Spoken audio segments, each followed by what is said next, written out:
Hello everyone, welcome again on this learning platform of Super Diamond Knowledge. Guys, in this video of today we are going to discuss the brief summary of all the important points that are prescribed in the syllabus of class 6. आज की इस video में हम जो सभी points दी गई हैं 6th class की टेक्स्ट बुक में उन सभी की हम ब्रीफ समरी डिस्कस करेंगे। एक ही वीडियो में आपको सभी पॉइंट्स क्लियर हो जाएंगी, बिल्कुल आपको समझ में आ जाएगा क्या उनका सेंट्रल आइडिया है and their poets name and their poems name, all the important things we are going to discuss. So video के एंड तक बने रहिएगा। सबसे पहली जो पोइम है वो a house and a home, a house a home, and this poem has been written by Lorraine M Halli. Guys, जो ये वीडियो पोइम है a house a home, what we find in this poem, there is a big difference between a house and a home. एक घर में और एक मकान में बड़ा डिफरेंस होता है। अ house is made of brick, जो मकान होता है वो ब्रिक, स्टोन और हार्डवुड लकड़ी से बना होता है। इसका एक आंगन होता है, इसमें खिड़कियाँ होती हैं जिनमें शीशे लगे होते हैं, इनमें चिमनियाज होती हैं, केव्स होती हैं। इसका टाइलों वाला एक फ्लोर, इनकी फर्श होता है, इसकी छत होती है, बहुत सारे दरवाजे होते हैं और जो इसकी दीवारें हैं उनकी जो लिपाई होती है वो सीमेंट से की जाती है। लेकिन ये सभी इंग्रेडिएंट को हम एक होम नहीं बोल सकते, इसको घर नहीं बोल सकते unless it has a loving and caring family, जब तक इसमें प्यार करने वाले और ख्याल रखने वाले फैमिली मेम्बर्स ना हो, which includes brothers, sisters, fathers and mothers. जब तक इसमें प्यार करने वाले भाई बहन, माता पिता ना हो, तब तक हम इसको एक होम नहीं बोल सकते। The act of the family members are selfless and kindly for each other. जो फैमिली मेम्बर्स के एक्ट होते हैं वो एक दूसरे के लिए काम करते हैं, बड़े प्यार से करते हैं और वो सेल्फलेस होते हैं, बिना किसी स्वार्थ के वो एक दूसरे का ख्याल रखते हैं। तो ये है पॉइंट जिसमें लॉरेन एम हली ने एक घर और मकान के बीच में डिफरेंस बताया है कि जो मकान होता है वो ईंटों से मिलकर के बना होता है और घर होता है जो loving and caring family member से मिलकर बना होता है। तो गाइस, ये थी पोइम। अब हम इसके जो MCQs हैं वो डिस्कस करते हैं। A house is a made of, घर किससे बना होता है? Bricks, love, faithfulness, kindliness. जो हाउस होता है, घर मकान होता है, वो ब्रिक्स यानी कि ईंटों से मिल करके बना होता है। विंडोज आर फिटेड विद, खिड़कियों में क्या फिट किए जाते हैं? Tiles, glasses, स्टको, iron. इसे फिट किए जाते हैं ग्लासेस यानी कि शीशे। नेक्स्ट है फ्लोर्स आर मेड ऑफ, जो फर्श होता है वो किससे बना होता है? Glasses, would, earth, tiles. जो फर्श होते हैं वो टाइलों से मिलकर के बने होते हैं।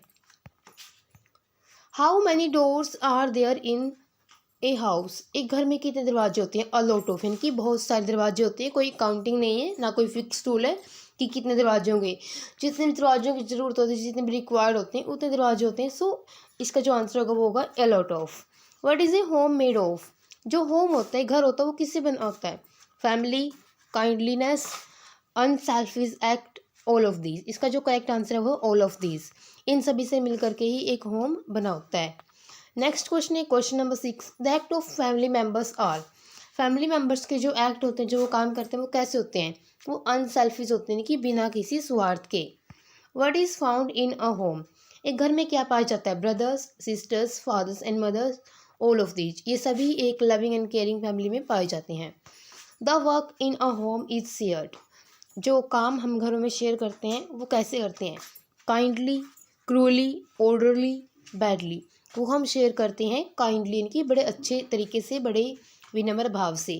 क्रूअली होता है निर्दयता से, ऑर्डरली होता है एक क्रम में, बैडली होता है बुरे तरीके से। अ हाउस हैज़, घर में क्या होता है? स्टको, चिमनीज, दोनों ही होते हैं, both A and B are right.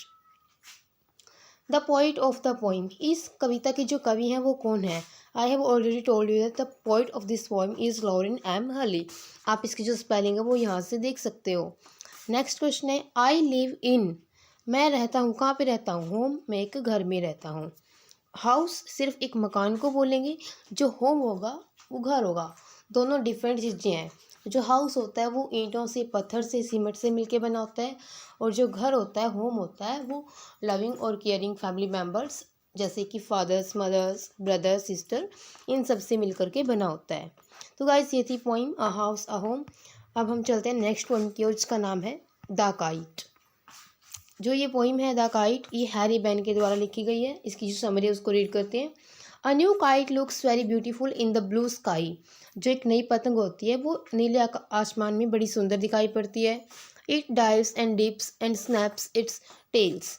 ये गोते लगाती है हवा में और इसकी जो पूंछ है उसको ऊपर नीचे करती है। When it rises up like a ship it seems it reach the top riding over the tides of wind. ऐसा लगता है इसकी जो तुलना वो एक जहाज से की गई है, वो एक लहरों की तरह ऊपर उठते हैं, जैसे कि समुद्र में लहरें ऊपर उठती हैं, समुद्री जहाज ऊपर उठता है, वैसे ये हवा के ऊपर उठती है। When the wind stops blowing, जब हवा बहनी बंद हो जाती है, हवा चलनी बंद हो जाती है, the kite seems taking rest, ऐसे लगता है कि जो पतंग है वो आराम कर रही है।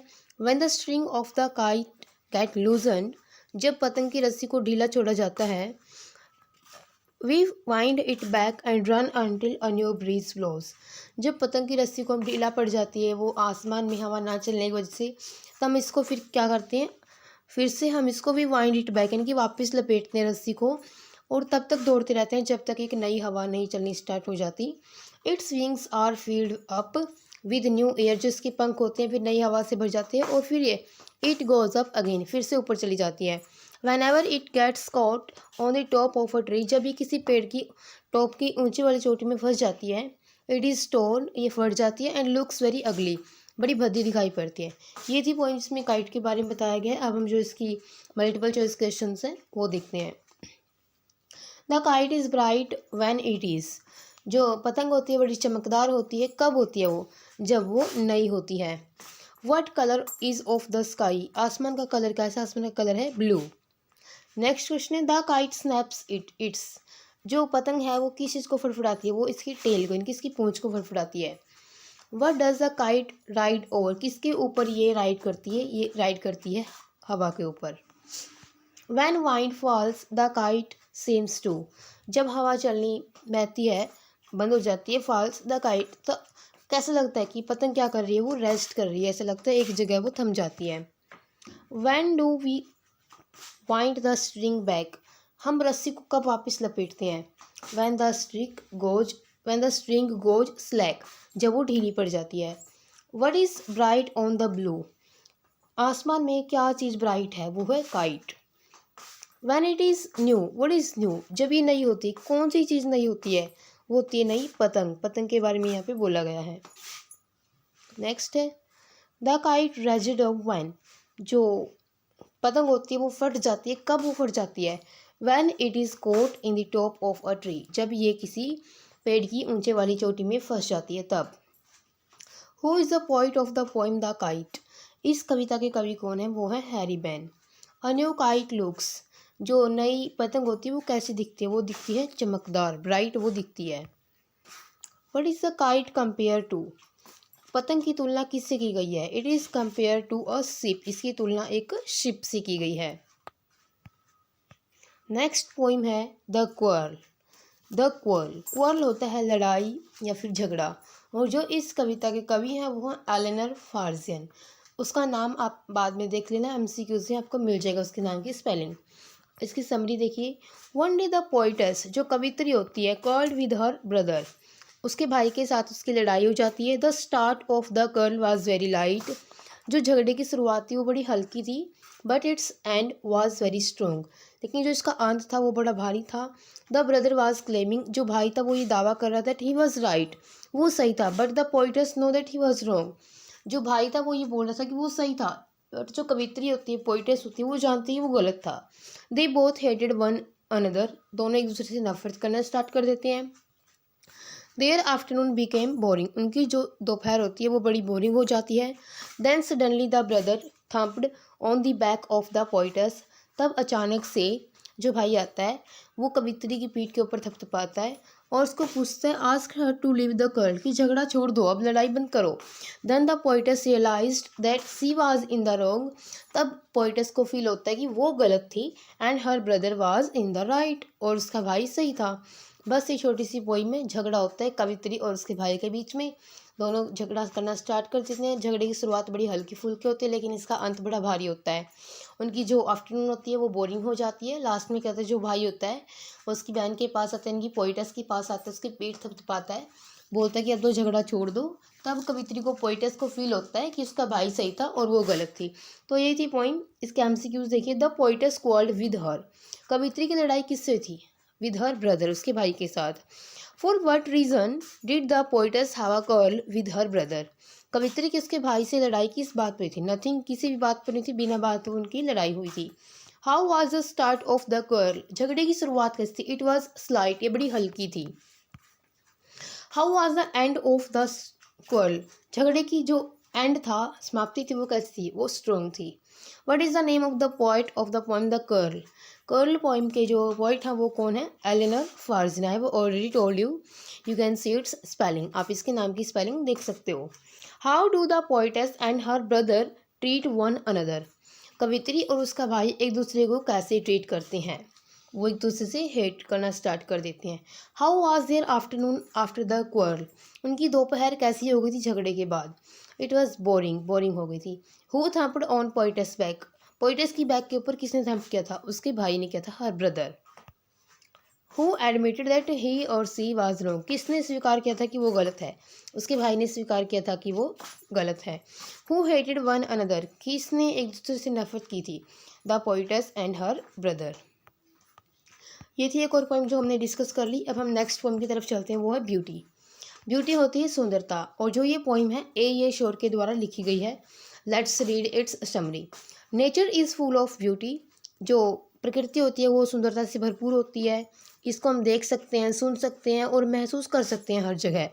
ब्यूटी इज, जो सुंदरता होती है इसको हम सनलाइट में देख सकते हैं, बर्ड्स में देख सकते हैं, जो अनाज के भरे हुए खेत हैं उनमें देख सकते हैं, and people working and dancing for their harvest, और जो लोग किसान उनकी फसल के लिए नाच रहे होते हैं, काम कर रहे होते हैं, उनमें हम ब्यूटी को देख सकते हैं। Beauty can be heard in the night, सुंदरता को हम रात में भी सुन सकते हैं। वाइंड साइंग, जब हवा आहें भर रही होती है उसमें सुन सकते हैं। रेन फॉलिंग, बारिश की गिरने की आवाज़ में हम ब्यूटी को फील कर सकते हैं। और the song of a singer, किसी सिंगर के सॉन्ग में भी हम ब्यूटी देख सकते हैं। Beauty can be felt in your self, आप में खुद में भी ब्यूटी है। Good deeds and happy thoughts that repeat themselves, जो अच्छे काम, जो खुश के विचार हैं, खुशी के विचार हैं, खुशनुमा विचार हैं, जो बार बार आपके सपनों में आते हैं, are source of permanent beauty for you, आपके लिए एक परमानेंट ब्यूटी का स्रोत होते हैं। तो ये थी पॉइंट ब्यूटी वाली। What can be seen in the sunlight, sunlight में क्या देखा जा सकता है? Beauty. Of the following what is beautiful, इनमें से कौन सी चीज़ ब्यूटीफुल है? Trees, corn growing, birds, all of these, ये सभी ही ब्यूटीफुल हैं। What are people dancing for, लोग किसके लिए डांस कर रहे हैं? They are dancing for their harvest, harvest होता है पक्की हुई फसल की कटाई का time. What are people doing for their harvest, उनकी फसल के लिए वो क्या कर रहे हैं? They are dancing for their harvest. What can be heard in the night, रात में क्या सुन सकते हैं हम? ब्यूटी को सुन सकते हैं। वट इज साइंग, कौन सी चीज़ है जो साइंग कर रही है, आही भर रही है? वो है वाइंड। नेक्स्ट है वट इज़ फॉलिंग, क्या गिर रहा है? बारिश, rain. What is singer doing, singer क्या कर रहा है? चैंटिंग, चैंटिंग होता है गाना गाना। Beauty can be seen, beauty देखी जा सकती है इन सभी में, in our cells, in happy thoughts, in good deeds, इन सभी में हम ब्यूटी को देख सकते हैं। वट रिपीट दैम सेल्स, कौन सी चीज़ खुद को रिपीट करती है? Good deeds, happy thoughts, bad deed, both A and B, good deeds और हैप्पी थॉट्स। वो is the point of the poem beauty, beauty कविता के कवि कौन है? A sure. तो ये थी पोइम ब्यूटी वाली जो हमने डिस्कस कर ली है। अब हम अगली पोइम की तरफ चलते हैं, वो है where do all the teachers go. अब जिसकी जो डिटेल टेक्स्ट है वो हम ऑलरेडी वीडियोस में डिस्कस कर चुके हैं। इसमें जो एक बच्चा होता है, बच्चे के लिए जो टीचर होता है बड़ा स्पेशल होता है। उसके लिए ये मानना बड़ा डिफिकल्ट होता है कि उसका जो टीचर है वो एक ऑर्डिनरी यानी एक साधारण सा पर्सन है। बच्चे को ये शक होता है about the things his teacher do, कि उसके टीचर क्या करते हैं, इसके बारे में बच्चे संदेहपूर्ण रहते हैं। He ask question where all the teachers go after the school is closed at 4 PM, जब शाम को 4 बजे छुट्टी हो जाती है तब जो टीचर्स होते हैं वो कहाँ जाते हैं? वेयर दे लिव, वे कहाँ रहते हैं? व्हाट दे वेयर, वो क्या पहनते हैं? And if they watch TV, क्या वो TV देखते हैं? The child wants to know if his teacher live with other people, बच्चा जानना चाहता है क्या टीचर्स दूसरे लोगों के साथ रहते हैं? If they have mums and dads, क्या उनके भी मम्मी डैडी होते हैं? If they made mistake they were when they were small, क्या वो भी गलतियां करते थे जब वो छोटे थे? The small child also want to know if his teacher were also punished when they were students in school. बच्चा ये भी जानना चाहता है क्या उनके टीचर को भी पनिश किया जाता था जब वो स्कूल में छोटे थे या फिर गलतियाँ करते थे। Then the child says that the day he will follow a teacher. वह कहता है कि घर जाते हुए किसी टीचर को फॉलो करेगा and find out all the things. इन सब चीज़ों के बारे में पता करेगा। Then he will put all these things in a poem. तब वो इन सब बातों को एक पोइम में पुट करेगा so that all children can read them, ताकि सब बच्चों को पता चल सके कि टीचर्स क्या करते हैं वास्तव में। अब हम इसके क्वेश्चंस देखते हैं। Way when do all the teachers when do the teachers leave the school. जो टीचर्स होते हैं वो स्कूल से कब जाते हैं? वो जाते हैं एट 4 o'clock, 4 बजे। What does the poet want to know about the teachers at 4 o'clock। 4 बजे क्या जानना चाहते हैं कि बच्चे क्या करते हैं, टीचर क्या करते हैं। वेयर दे गो, कि वो कहाँ जाते हैं 4 बजे छुट्टी होने के बाद। According to the poet what do the teachers wear. कवि के अनुसार जो टीचर्स होते हैं वो क्या पहनते हैं? They wear pyjamas. What do the normal people watch at home. Normal people घरों पे क्या देखते हैं? TV. What do the normal people do. Normal people क्या करते हैं? पिक देयर नोजेज, वो अपनी नोज साफ करते हैं। Do the teachers live with their mums and dads. क्या टीचर्स भी अपने मम्मी डैडी के साथ रहते हैं? बिल्कुल, yes. When where were the teachers ever children. क्या टीचर्स भी कब बच्चे थे? यस, टीचर्स भी कभी बच्चे थे। Where were the teacher punished when they were children. Teachers को कहाँ पे पनिश किया जाता था जब वो बच्चे थे? दे were punished in the corner, यानी कोने में। वर the teachers made mistake when they were children. क्या कभी टीचर्स गलतियाँ करते थे जब वो बच्चे थे? यस, करते थे। विच books did the teacher loss when they were children. Teachers कौन सी बुक गुमा देते थी जब वो बच्चे थे? They loss their hymn books. Hymn होता है भजनों की किताब। Next, did they ever leave their greens. क्या उन्होंने भी कभी अपना टिफिन ऐसे ही खाली बिना खाए छोड़ देते थे? What does green means. Green होता है tiffin full of green vegetables, एक ऐसा टिफिन जिसमें हरी सब्जियां हों। क्या टीचर्स भी हरी सब्जियां खाने से मना कर देते थे? Why were the teachers punished in the class when they were children. जो टीचर्स को क्लास में क्यों पनिश किया जाता था जब वे बच्चे थे? For pinching the chocolate flake, chocolate खाने के लिए। Where did the teachers scribble when they were children. Teachers कहाँ पे स्क्रिबल होता है? स्क्रिबल होता है घिसेट के लिखना, खुर्च के लिखना। तो कहाँ पे स्क्रिबल करते थे? ऑन द डेस्क, डेस्क के ऊपर। What plan did the poet make to find out about the teachers. क्या प्लान बनाता टू फॉलो ए टीचर, किसी टीचर को पीछा करेगा और वो सब बातें पता करेगा। What the poet will do when he find out about the teachers. जब वो कवि है पता कर लेगा कि टीचर्स क्या करते हैं, क्या खाते हैं, क्या पीते हैं, तो वो क्या करेगा? देन ऑल द थिंग्स को put up in the poem, एक पोइम में लिखेगा। But the poet will find out, कवि क्या पता लगाएगा? Where the teachers go. Who is the poet of the poem where the all the teachers go? Peter Dixon. Peter Dixon is the poet of this poem. Next poem है the wonderful words. Mary O'Neill के द्वारा ये कविता लिखी गई है। Thoughts travel and die if they are not expressed. विचार दब जाते हैं, मर जाते हैं, जिनको व्यक्त नहीं किया जाता था। टू एक्सप्रेस अ थॉट, किसी भी विचार को व्यक्त करने के लिए we are just to match the words, हमको शब्दों को मैच करना होता है।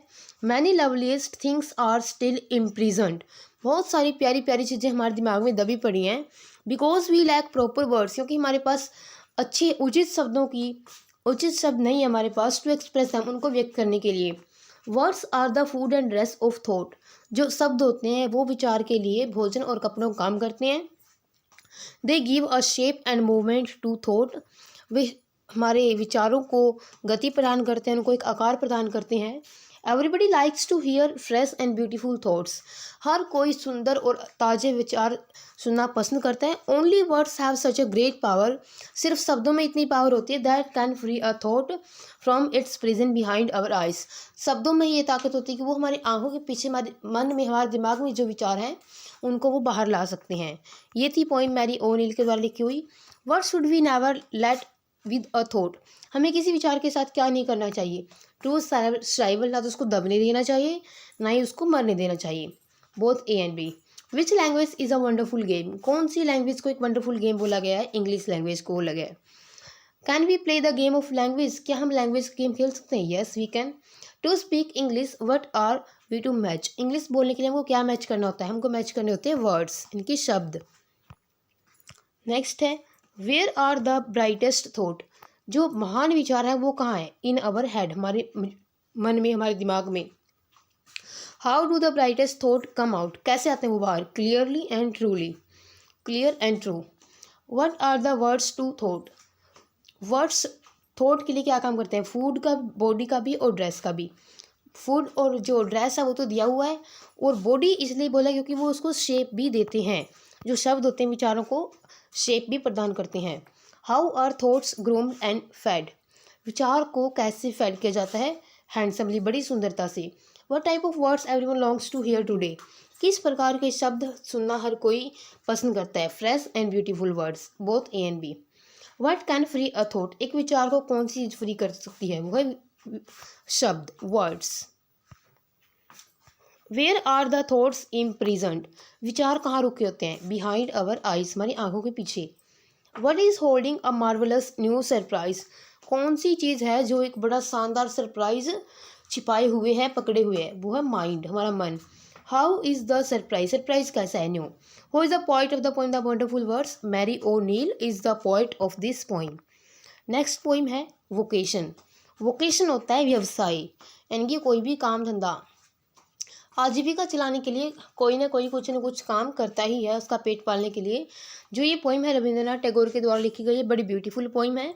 In this poem the poet brings out the idea through a small child that all type of works are equally important. एक बच्चे के जरिए से वो ये बताना चाहते हैं, ये आइडिया दिखाना चाहते हैं कि सभी जो काम होते हैं वो इम्पोर्टेंट होते हैं। फर्स्ट ऑफ ऑल, सबसे पहले the child sees a hawker in the street, सबसे पहले जो बच्चा होता है वो एक हॉकर को देखता है। हॉकर होता है फेरी वाला। ही इज सेलिंग बैंगल्स, जो चूड़ियाँ बेच रहा है। The child wishes to become a hawker, जो बच्चा है वो एक हॉकर बनने की इच्छा रखता है। Because he is free at his will, क्योंकि वो अपनी इच्छा से फ्री है, वो कहीं पर भी जा सकता है। He can go where ever anywhere at time, any time, वो किसी भी टाइम कहीं पर भी जा सकता है। वाहिल रिटर्निंग फ्रॉम स्कूल, जब वो घर से वापस आ रहा होता है एट 4 o'clock, 4 बजे, the child sees a gardener, तब बच्चा एक गार्डनर यानी कि एक माली को देखता है। He is digging the ground, जो कि ज़मीन खोद रहा होता है। हीज क्लोथ्स आर सोल्ड, उसके कपड़ों पर मिट्टी लगी होती है। The child wishes to become a gardener, अब बच्चा एक गार्डनर बनने की इच्छा रखता है। Because there is no one who can scold him for soiling his clothes, क्योंकि कोई नहीं होगा जो उसको डांटेगा कपड़े गंदे करने की वजह से। एट नाइट, रात में, when his mother sends him to bed, जब उसकी माँ उसको सुलाती है। The child sees a watchman, बच्चा एक वॉचमैन को देखता है। He is walking up and down the street, वो गली में इधर उधर घूम रहा होता है। He never takes rest at night, वो रात में कभी भी आराम नहीं करता। The child wishes to become a watchman, अब बच्चा एक वॉचमैन बनना चाहता है। So that he can freely walk in the street all night, ताकि वो पूरी रात गली में घूम सके। अब हम इसके क्वेश्चंस देखते हैं। When does the gong sound in the morning? सुबह घंटी कब बजती है? At 10. Where does the small boy go to the sound of the gong? वो स्कूल जा रहा होता है। Who does the boy meet while going to the school? School जाते हुए कौन मिलता है उसको सबसे पहले? सबसे पहले मिलता है hawker. What is the hawker selling? जो फेरी वाला होता है वो क्या बेच रहा होता है? वो बैंगल्स, चूड़ियाँ बेच रहा होता है। What does the boy notice about the hawker? जो लड़का होता है वो हॉकर के बारे में क्या चीज़ नोटिस करता है? ही इज़ नॉट इन अ हरी, वो जल्दबाजी में नहीं है। He must not to take the special road, वो किसी भी विशेष रोड पे नहीं जाएगा, वो किसी भी रोड पर भी जा सकता है, कोई पर्टिकुलर रोड की बात नहीं हो रही यहाँ पे। ही must not reach a special place, किसी विशेष जगह पर भी उसको नहीं जाना है। ऑल ऑफ दी अबव, इसका जो आंसर है वो option number D. At what time does the boy come back from school? School से कब वापस आता है? एट 4, 4 बजे। Who does the boy see on his way back from school? जो लड़का होता है वो स्कूल से वापस आते हुए किसको देखता है? वो देखता है गार्डनर को। गार्डनर क्या कर रहा होता है? डिगिंग द ग्राउंड, वो जमीन खोद रहा होता है। Where does the boy's mother send him to just as it's gets dark? जैसे अंधेरा होता है तो लड़के की माँ उसको कहाँ भेज रही होती है? वो टू बेड, सोने के लिए बिस्तर पे भेज रही होती है। Who does the boy see at night? लड़का रात में किसको देखता है? वो एक वॉचमैन को देखता है। Who never once goes to bed in his life? पूरी जिंदगी कौन एक बार भी मतलब बिस्तर पे रात को नहीं गया होगा? वो है watchman. How is the lane eight night? रात में जो लेन है वो कैसी है? डार्क भी है और लोनली, अंधेरे वाली भी है और एकांत भी है। What does the watchman swing in his hand? उसके हैंड में होता है एक लैंटर्न, यानी कि लालटेन होता है वॉचमैन के हैंड में। What does the boy wish to become, लड़का क्या करने की इच्छा रखता है? होकर, watchman, gardener, all of these, तीनों ही वो बनने की एक एक बार इच्छा करता है। Who is the point of the poem vocation, vocation poem है जो वो किसके द्वारा लिखी गई? This poem has been written by Rabindranath Tagore. So guys, ये थी आज की वीडियो जिसमें हमने सभी पॉइम्स की जो ब्रीफ समरी है वो हिंदी में डिस्कस की है और जो उनके मल्टीपल चॉइस क्वेश्चंस हैं उनको भी हमने डिस्कस किया है। आई होप वीडियो आपको पसंद आई होगी। यदि वीडियो आपको पसंद आती तो वीडियो को लाइक और शेयर करें and also make sure to subscribe our YouTube channel. Bye bye, have a nice day, thanks for watching the video. Hello everyone, welcome back to the channel. आज की इस वीडियो में हम discuss करने जा रहे हैं एक शॉर्ट पोइम जो कि 7th क्लास की NCERT से ली गई है, जिसका नाम है द स्क्वारल। स्क्वारल यानी कि गिलहरी। गिलहरी के बारे में ये पोइम है। क्या देखते हैं हम इस पोइम में कि एक छोटी सी कविता है, गिलहरी के बारे में है और इसकी एक पूंछ होती है जो कि क्वेश्चन मार्क की शेप में होती है। यहाँ पे आप देख सकते हो फर्स्ट लाइन में ओवर कोट ऑफ ग्रे, इसका जो कलर होता है जो कि एक ओवर कोट, जैसे ऐसा लगता है कि ये ग्रे कलर का इसने एक ओवर कोट डाला हुआ है और ये अपनी छोटी छोटी एक्टिविटी करते हैं जैसे सीधे बैठना और अखरोट खाना, नट खाना। इसको क्या पसंद है? इसको टीज़ करना, दूसरों को चिढ़ाना पसंद है, खेलना पसंद है। और जब भी हम जाते हैं इसके पास तो क्या करती है, he went to other way, तभी दूसरे रास्ता लेकर के वहाँ से चली जाती है। खेलना भागना इसको अच्छा लगता है, लेकिन जैसे हम दूसरे के पास जाते हैं तो ये अपना रास्ता बदल लेती है। और एक गिलहरी होती है, पेड़ पर बहुत जल्दी जल्दी चढ़ सकती है। लोगों से शर्माने वाली गिलहरी के अपने ही संसार में रहती है। और जो ये पोइम है गाइस वो मिल्ड्रेड बावर्स आर्मस्ट्रॉन्ग के द्वारा लिखी गई है।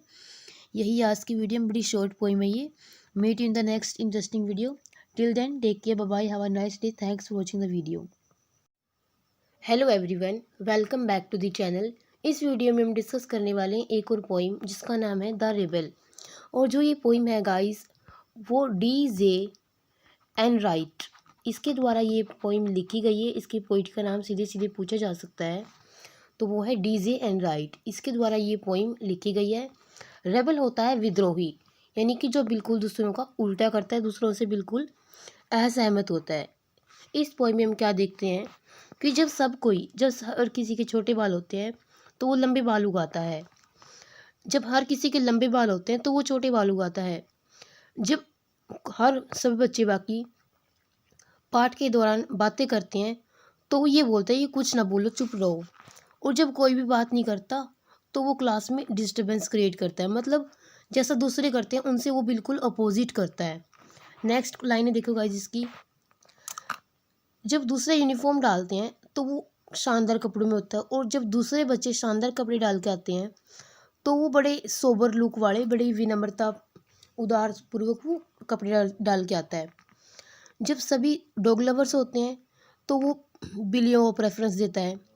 जब लोग बिल्लियों को पसंद करते हैं तो वो कुत्तों के लिए अच्छा बोलता है, मतलब दूसरों के वो बिल्कुल अपोजिट करता है। जब सभी सूर्य की तारीफ़ कर रहे होते हैं वो बोलता है कि हमें तो बारिश चाहिए। और जब सभी बारिश के लिए खुशी मना रहे होते हैं तो वो सन की एब्सेंस पर रिग्रेट करते हैं कि जब सूर्य नहीं तो उस पर पछताता है अब सूर्य नहीं, धूप नहीं है। जब सभी मीटिंग के लिए जाते हैं तो वो बुक्स पढ़ता है और जब सब घर पे रहते हैं और बुक पढ़ते हैं तब वो मीटिंग के लिए जाता है। अगला है गाइस, जब सभी कहते हैं यस प्लीज़ तो वो बोलता है नो थैंक यू। और जब सभी बोलते हैं नो थैंक यू वो कहता है यस प्लीज़। ये बड़ी अच्छी बात होती है कि हम सभी के रेबल्स होने चाहिए। You may not find it very good to be one. आपको नहीं लगेगा कि ये होनी चाहिए, फिर भी कभी विद्रोह नहीं करता, परंतु ये ज़रूर कहना चाहता है कि कोई व्यक्ति विद्रोही बनकर आनंद नहीं ले सकता। तो ये पोइम है गाइज जो कि D.J. एनराइट के द्वारा लिखी गई है। आई होप आपको वीडियो पसंद आई होगी। Subscribe for more such type of educational video. Bye bye, have a nice day, thanks for watching the video. Hello everyone, welcome back to the channel. इस वीडियो में हम डिस्कस करने वाले हैं एक और छोटी सी पोइम जिसका नाम है शेड। शेड होता है गाइस कोई छोटा कमरा, छोटा छप्पर जिसको हम बोल सकते हैं। और जो ये पोइम है गाइस वो फ्रैंक फ्लिन के द्वारा लिखी गई है। इस पोइम में हम क्या देखते हैं कि जो एक छोटा कमरा होता है और ये प्राय किसके लिए यूज़ होता है, या तो एनिमल्स को रखने के लिए, कुछ चीज़ें औजार या गाड़ियाँ रखने के काम भी आता है। ऐसे ही जो ये कविता है इसके अंदर जो कवि है वो एक शेड का वर्णन करता है। ये बड़ा लोनली प्लेस होता है, एक एकांत स्थान होता है। इसके दरवाजे पर जो मकड़ी के जाले लटके रहते हैं, दरवाजे कब्जों पर जंग लगा होता है और वो चरमराते रहते हैं, आवाज़ करते हैं। यहाँ तक कि वहाँ पे जो पुरानी खिड़की है उसके शीशे भी चटके हुए हैं। कभी एक दिन वहाँ पे जाना चाहता है, लेकिन जो उसका भाई है उसको चेतावनी देता है कि अंदर भूत है। वो सोचता है कि अंदर कोई भूत, वो उसको ये भी बोलता है कि यदि वो अंदर जाएगा तो उसका वो सिर काट डालेगा। कवि का पूरा विश्वास होता है कि अंदर कोई भूत नहीं है, केवल उसका भाई उसको उस शेड को अपनी निजी जगह रखने की तरफ चाहता है और इसी वजह से उसको वहाँ से जाने नहीं दे रहा है। लेकिन जो कवि होता है वहाँ पे जाने का निश्चय करता है। यहाँ पे आप देख सकते हो, पूरी पोइम को पढ़ सकते हो और यहाँ से आप जिसके पोइट का नाम है वो भी देख सकते हो, फ्रैंक फ्लेन। इसके नाम की स्पेलिंग आप देख लेना। तो आज की वीडियो के लिए इतना ही। Meet you in the next interesting video. Till then take care, bye bye, have a nice day, thanks for watching the video. Hello everyone, welcome back to the channel. इस शॉर्ट वीडियो में हम discuss करने वाले हैं एक और poem जो कि 7th क्लास एनसीईआरटी से ली गई, जिसका नाम है शिवी। शिवी का मतलब होता है तंग करना। और जो ये पोइम है वो माइकल रोजन के द्वारा लिखी गई है। और इसमें हम क्या देखते हैं कि जो बड़े लोग होते हैं, कि जो ग्रोन अप्स होते हैं, वो छोटे बच्चों को क्या क्या बोलते हैं। ग्रोन अप्स से जो बड़े लोग होते हैं वो क्या कैसी चीज़ें बोलते हैं, स्पीक अप बोलते रहते हैं कि मुँह जो यानी कि खाना खाते हुए बातें ना करो, ऐसी कुछ चीज़ें बोलते हैं। Don't stare, don't point, don't pick your nose, कुछ ऐसी ऐसी चीज़ें वो बोलते हैं कि बच्चों को अधिक बोल रहे हैं, मुंह में कोई चीज़ होने पर बोलने से मना करते हैं। स्टेयरिंग करने से, घूर कर देखने से वो मना करते हैं। डोंट पॉइंट, और जो नाक कुरेदने पर भी उनको वो मना करते हैं। और उनको और भी सारी काफ़ी बातें बोलते हैं। उन्हें कम शोर करने, प्लीज़ बोलने, बैठने के लिए, और जो दरवाज़ा वो ठीक से बंद करो, अपनी जो पैरों को उसको घसीट कर मत चलो। जब ऐसे बच्चे पैरों को घिसा कर चलते हैं तो बड़ा अच्छा नहीं लगता। तो ऐसी कुछ बातें जो ग्रोन अप्स पीपल होते हैं वो बच्चों को बोलते हैं, उनको डिक्टेट करते रहते हैं। और हैंकी के बारे में बोलते हैं कि जो आप रुमाल का इस्तेमाल करो, और take your hands out of your pockets, जो आपके हाथ हैं वो पॉकेट से बाहर निकालो। इस तरीके से खड़े हो, ऐसे मत खड़े हो, ऐसे ऐसे बोलो। बच्चों को ये अपेक्षा की जाती है कि वो बड़ों की आगे का पालन करें। पुल योर, अपनी जो सॉक्स हैं उनको ऊपर करो, सीधे खड़े रहो, थैंक यू बोलो, बीच में मत टोको किसी को अगर कोई बोल रहा है तो। और no one thinks you are funny, कोई भी नहीं सोचता कि आप मजाक कर रहे हो। Take your elbows off the, जो टेबल हैं और मेज से जो आपकी एल्बोज हैं उनको ऊपर करो। Can't you make your own mind up about anything, क्या आप कुछ ऐसा नहीं सोचते। यहाँ तक कि उनसे ये भी ऐसा बोला जाता है, ये पूछा जाता है कि वे किसी काम को करते समय स्वयं नहीं सोच सकते। तो ये पोइम है जो वो शिविंग का मतलब होता है, एक लिस्ट होती है इसमें डूज एंड डोंट्स, कि ऐसे करो, ऐसे ना करो, ऐसे खड़े हो, कंधे मत उचकाओ, नेल्स को मत काटो। तो ऐसी ऐसी बातें बड़े हैं तो जो छोटे बच्चों को बोलते हैं। और इसके जो and the name of the poet is Michael Rosen. So guys, this was the video in which discussed this short poem in very brief. I hope you like the video. Then do not forget to like and share the video, and also make sure to subscribe our YouTube channel. Bye bye, have a nice day, thanks for watching the video. Hello everyone, welcome back to the channel. In this short video we are going to discuss another important poem, and the name of the poem is Trees. और जो ये poem है Trees, वो शर्ले bore के द्वारा लिखी गई है। और इस पोइम से 2018-19 में DGT में क्वेश्चन पूछे गए थे।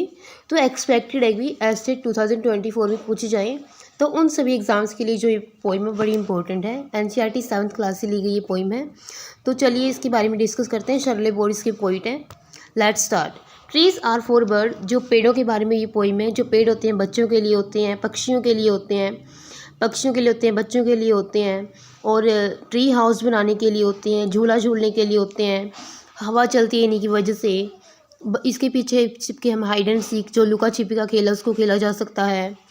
और इसके नीचे बैठ के हम टी पार्टीज़ कर सकते हैं। पतंग भी इनमें कई बार फंस जाती है। ये ठंडी छाया प्रदान करने के लिए होते हैं गर्मियों में। और make no shade in winter, और सर्दियों में कोई भी छाया नहीं देते। और इसके बाद क्या है, एप्पल्स उगाने के लिए होते हैं, नाशपाती उगाने के लिए होते हैं। To chop down and coal timber, और ये चॉप डाउन करने के लिए भी होते हैं। और फर्नीचर बनाने के लिए, मतलब इसका जो टिम्बर एक इमारती लकड़ी का नाम है, और उसको भी हम यहाँ से पाते हैं पेड़ों से ही। ट्री मेक्स मदर से, जो हमारी मदर कहती है कि जो पेड़ है वो क्या बनाते हैं। What a lovely picture to paint, हम किसी भी पिक्चर को पेंट करते हैं तो उसके अंदर हम यदि पेड़ ड्रॉ करते हैं तो कितनी अच्छी लवली पिक्चर हमारे सामने आती है। ट्रीज मेक फादर्स ये बात बोलते हैं ट्रीज को देखते, what a lot of leaves to rake this fall. जो फादर्स भी इसके बारे में कुछ बोलते हैं कि जो इससे काफ़ी सारे पत्ते झड़ जाते हैं। तो गाइस ये थी पोइम जिसमें ट्रीज़ के बारे में शर्ले बोर्ड ने बताया है, नेचर से रिलेटेड ये पोइम है। आई होप आपको ये समझ में आ गई, बड़ी छोटी सी पोइम है। If you like the video then do not forget to like and share the video and also make sure to subscribe our YouTube channel. Meet you in the next interesting video, till then take care, bye, have a nice day, thanks for watching the video. Hello everyone, welcome back to the channel. In this short video we are going to discuss another important poem, that is Mystery of the Talking Fan. Talking fan की mystery जो ये poem है वो mod रूबिनी के द्वारा लिखी गई है। बड़ी छोटी सी ये पोइम है। इसमें क्या देखते हैं हम कि एक बार एक टॉकिंग फ़ैन है कि बोलने वाला पंखा होता है। बोलने वाला क्या होता है, सिर्फ उसकी आवाज़ आती है। इलेक्ट्रिकल हीज चैटर, उसकी चैटर यानी कि चटर पटर की आवाज़ है वो विद्युतीय है। बिजली से जब वो चलता है तभी उसकी आवाज़ आती है। सुना नहीं जा सकता कि क्या बोल रहा है, क्या कह रहा है। और मुझे उम्मीद है कि ये कुछ मैटर नहीं करती जो ये बात आवाज़ कर रहा है चटर पटर, इसका कोई मतलब है। क्योंकि एक दिन क्या होता है कि कोई इसको ऑयल कर देता है, इसकी जो मोटर है उसमें तेल डाल देता है, जिसकी वर्लिंग मोटर होती है, घूमने वाली मोटर होती है, उसके अंदर कोई तेल डाल देता है। और जो मिस्ट्री होती है, जो ये आवाज़ करता है कुछ कह रहा है, ऐसा लगता है कि कुछ कह रहा है उस चटर पटर की आवाज़ से, लेकिन कुछ कह नहीं होता। वो सब स्पॉइल हो जाते हैं। क्यों? क्योंकि उसकी जो मोटर में तेल दे दिया गया है। और अब वो कैसे चलता है, he run as still as water, अब वो पानी की तरह बिल्कुल शांति से चल रहा है। तो गाइज ये थी बड़ी छोटी सी पोइम जो कि मॉड रूबिन के द्वारा लिखी गई है। So guys this was the video. If you like the video don't forget to like and share this and also make sure to subscribe our YouTube channel. Bye bye, have a nice day. Hello everyone, welcome in another video. इस video में हम discuss करने वाले हैं एक और poem जिसका नाम है dad and the cat and the tree. और जो ये पोइम है गाइस वो किट राइट के द्वारा लिखी गई है। इस पोइम में हम क्या देखते हैं कि जो एक डैड होता है, एक कैट होती है और एक ट्री होता है। एक जो बिल्ली होती है इस पोइम में वो पेड़ के ऊपर फंस जाती है, जैसा कि आप पिक्चर में साफ साफ देख रहे हो। एक बिल्ली पेड़ पर फंस जाती है और जो ये डैड है, इस बच्चे का बाप है, वो बिल्ली को उतारने के लिए तीन प्लान वो बनाता है, लेकिन तीनों ही फेल हो जाते हैं। वो क्या क्या है, बड़ी ये ह्यूमरस पोइम है। जो प्लान ए होता है इसका, वो इसमें क्या करता है, घर के अंदर से सीढ़ी लेकर के आता है, इससे इस बिल्ली को उतारने की कोशिश करता है, लेकिन जो सीढ़ी वो फिसल जाती है और वो फ्लावर बेड्स के अंदर गिर जाता है। फ्लावर बेड क्या होता है, क्यारियों के अंदर वो गिर जाता है। आप इस लाइन में देख सकते हो। प्लान ए फेल हो जाता है। फिर वो प्लान बी अपना इस्तेमाल करता है। प्लान बी में वो क्या करता है कि किसी वो जो ट्री की ब्रांच है उससे वो झूलेगा और फिर वो उससे उतार लेगा। लेकिन क्या होता है, वो ब्रांच टूट जाती है, फिर से वो नीचे गिर जाता है और फिर से उसकी मदर उसको बार बार टोकती कि आप गिर मत जाना, चोट मत खा लेना। लेकिन वो उसका मजाक उड़ाता है, क्या मैं तो एक बहुत अच्छा पेड़ पर चढ़ने वाला हूँ, लेकिन फिर से वो गिर जाता है। अब वो फिर से प्लान सी इस्तेमाल करता है। प्लान सी में वो क्या करता है, जो इस पेड़ के पास वॉल है, इस वॉल पर चढ़कर, दीवार के ऊपर चढ़ के वो उस ब्रांच पर छलांग लगाएगा जहाँ पे जो बिल्ली बैठी है। प्लान सी वो दीवार पे चढ़ता है और जैसे ही वो वहाँ पे छलांग लगाता है, बिल्ली डर जाती है और बिल्ली चिल्लाती है, यहाँ पे the cat gave a yell, चिल्ला करके वो पेड़ से नीचे छलांग लगा देती है। अब वो बिल्ली जो सेफली पेड़ से नीचे आ जाती है। बट द ह्यूमरस थिंग, जो कॉमेडी वाली चीज़ है, वो जो डैड है वो पेड़ पर ही फंसा रह जाता है। यहाँ पे पोइम ख़त्म हो जाती है, बिल्ली सेफली उतर जाती है, लेकिन जो बेचारे डैड हैं वो still stuck up the tree, वो पेड़ पर ही फंसे रह जाती हैं। ह्यूमरस ये पोइम है। जो पोइम के स्टार्टिंग और एंडिंग में एक डिफरेंस है। स्टार्टिंग में बिल्ली पेड़ पर फंसी होती है और डैड ग्राउंड पे होता है, और लास्ट में क्या होता है, बिल्ली ग्राउंड पे होती है और डैड होता है जो वो पेड़ पर फंस जाता है। So guys this was the poem. If you like the video don't forget to like and share this. Bye bye, have a nice day, thanks for watching the video. Hello everyone, welcome back to the channel. इस short video में discuss करने वाले last poem जो कि NCERT 7th class से ली गई है। Poem का नाम है मैडो सरप्राइजेस। मैडो का मतलब होता है चरागाह, यानी कि जो ये घास के मैदान होते हैं इनको मैडोज बोला जाता है इंग्लिश में। और जो ये पोइम है वो लुइस ब्रांट फिलिप्स के द्वारा लिखी गई है। इस पोइम में जो फिलिप्स है वो क्या लिखते हैं कि जो चरागाह होती है वो सरप्राइजेस से, यानी कि बिल्कुल आश्चर्यों से भरी होती है। उन सबको देखने के लिए हमारे पास तीव्र दृष्टि, यानी कि बहुत ही ज़्यादा तेज़ दृष्टि हमारी देखने की होनी चाहिए, और सुनने की शक्ति भी हमारी तेज़ होनी चाहिए। हम जब इसमें एंटर करते हैं चरागाह में, तो जो सरिताएँ गाती हैं, जो ये बेल होती हैं ये गाती हैं, ब्रुक्स वगैरह। और जो घास है वो मखमल की तरह मुलायम हो सकती है। जो बटर कप है वो फूलों पर रस पीती तितलियाँ सुंदर दृश्य प्रस्तुत करती हैं। खरगोश के कूदने का आप इसमें आनंद ले सकते हो, जो रैबिट होता है। और जो डंडेलियन का फूल होता है, पीले रंग का एक फूल होता है, वो आपको उसके रुओं से खेलने देता है। चरागाह के जो घर होते हैं वो ज़मीन में बिल, चींटियों के घर रूपी टीले, घोंसले सभी आनंद देने वाली वस्तुएं होती हैं। ये सब आश्चर्य तो केवल कुछ ही उदाहरण हैं। यदि आपके पास तेज़ नज़र और परखने वाला दिमाग है तो आप प्रकृति की और भी काफ़ी सारी सुंदरताओं का आनंद ले सकते हैं। इसमें जो सरप्राइजेस होते हैं चरागाह में छिपे हुए, उन सब के बारे में बताया गया है। जैसे जो आंट का अमेजिंग माउंड होते हैं, जो बिल होते हैं, खंदक होते हैं, उन सब के बारे में भी आप इन सरप्राइजेस को देख सकते हो। ये इस पोइट का नाम है, मेडो सरप्राइजेस इस पोइम का नाम है। तो आज की वीडियो के लिए इतना ही। Meet you in the next interesting video. Till then take care, bye bye, have a nice day, thanks for watching the video. In this part of the video, we are going to discuss the detailed summary of poetry section, complete poetry section we can say of 8th class NCERT textbook, that is Honeydew. So let's jump right into the topic directly.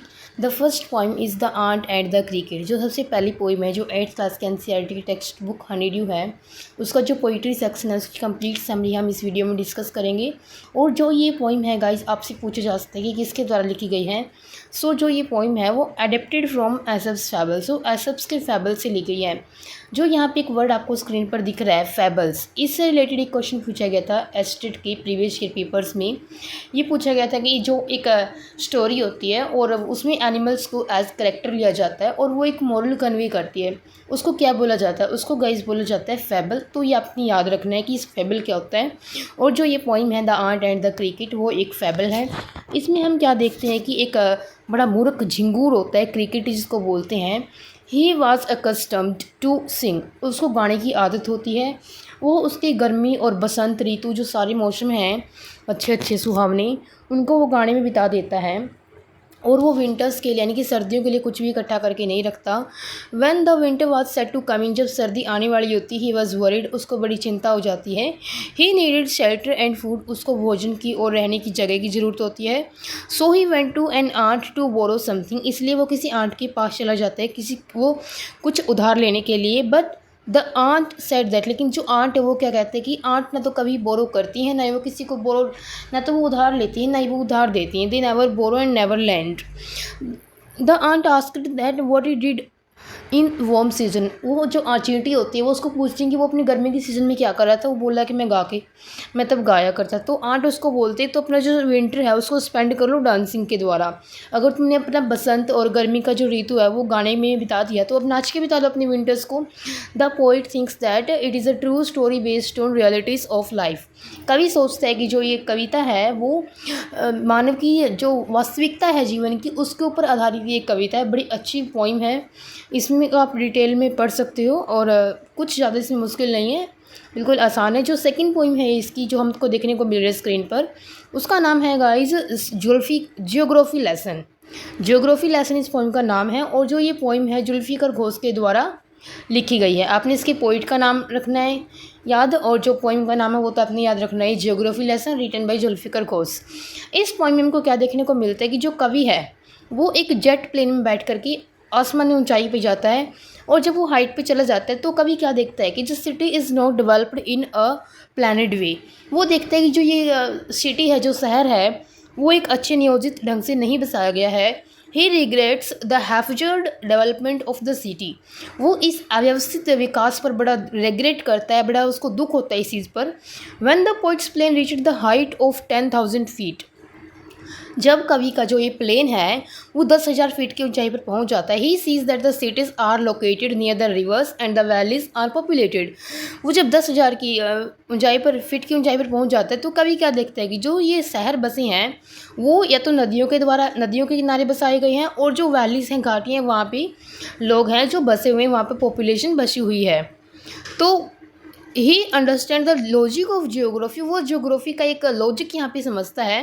That land and water attracted man, कि जो भूमि और जल है वो man को attract करते हैं। When the plane reach the height of 6 miles, जब ये प्लेन 6 मील की ऊंचाई पर पहुँच जाता है। The poet sees that the earth is round, कवि ये देखता है कि जो पृथ्वी है वो गोल है।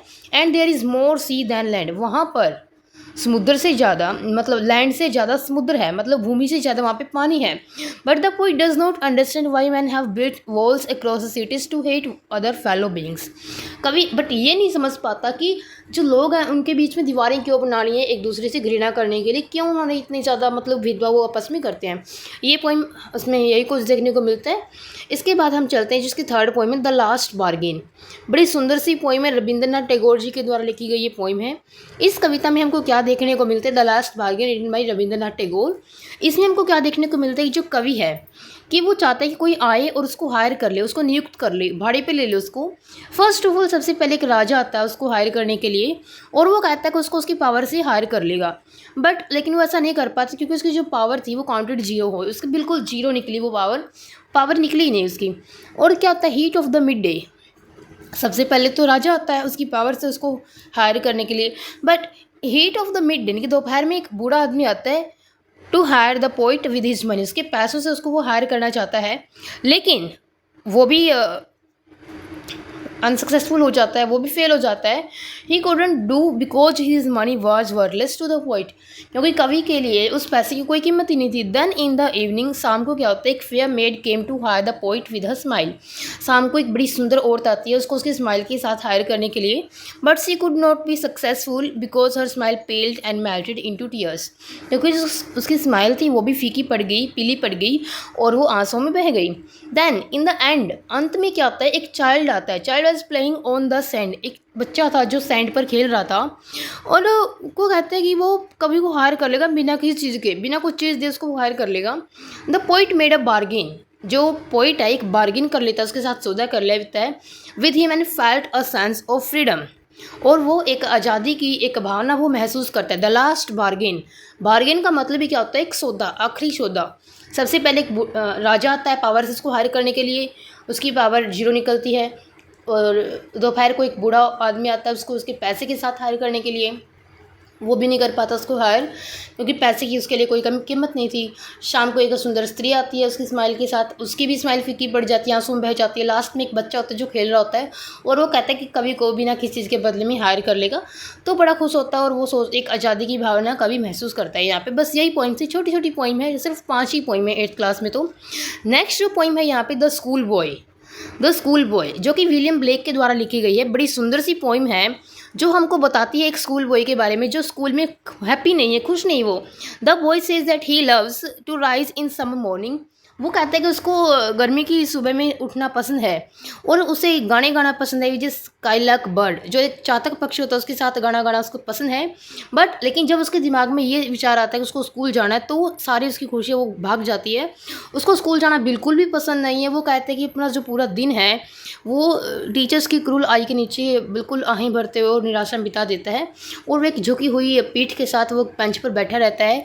Does not take delight in books, किताबों में उसको आनंद नहीं आता, वह जो एंजॉय नहीं कर पाता क्लासरूम की टीचिंग को। और वो कहता है कि एक छोटे बच्चे को स्कूल में भेजना, छोटे बच्चे को स्कूल में भेजना सिर्फ एक ऐसा है जैसे एक पक्षी को हम एक पिंजरे में डाल देते हैं और वह अपने आप की तुलना करता है टेंडर ट्री, एक कोमल वृक्ष से उसकी तुलना करता है जिसकी कलियां तोड़ दी गई हैं एंड ब्लूजम्स ब्लोन अवे, उसके फूल हैं वो उड़ गए हैं।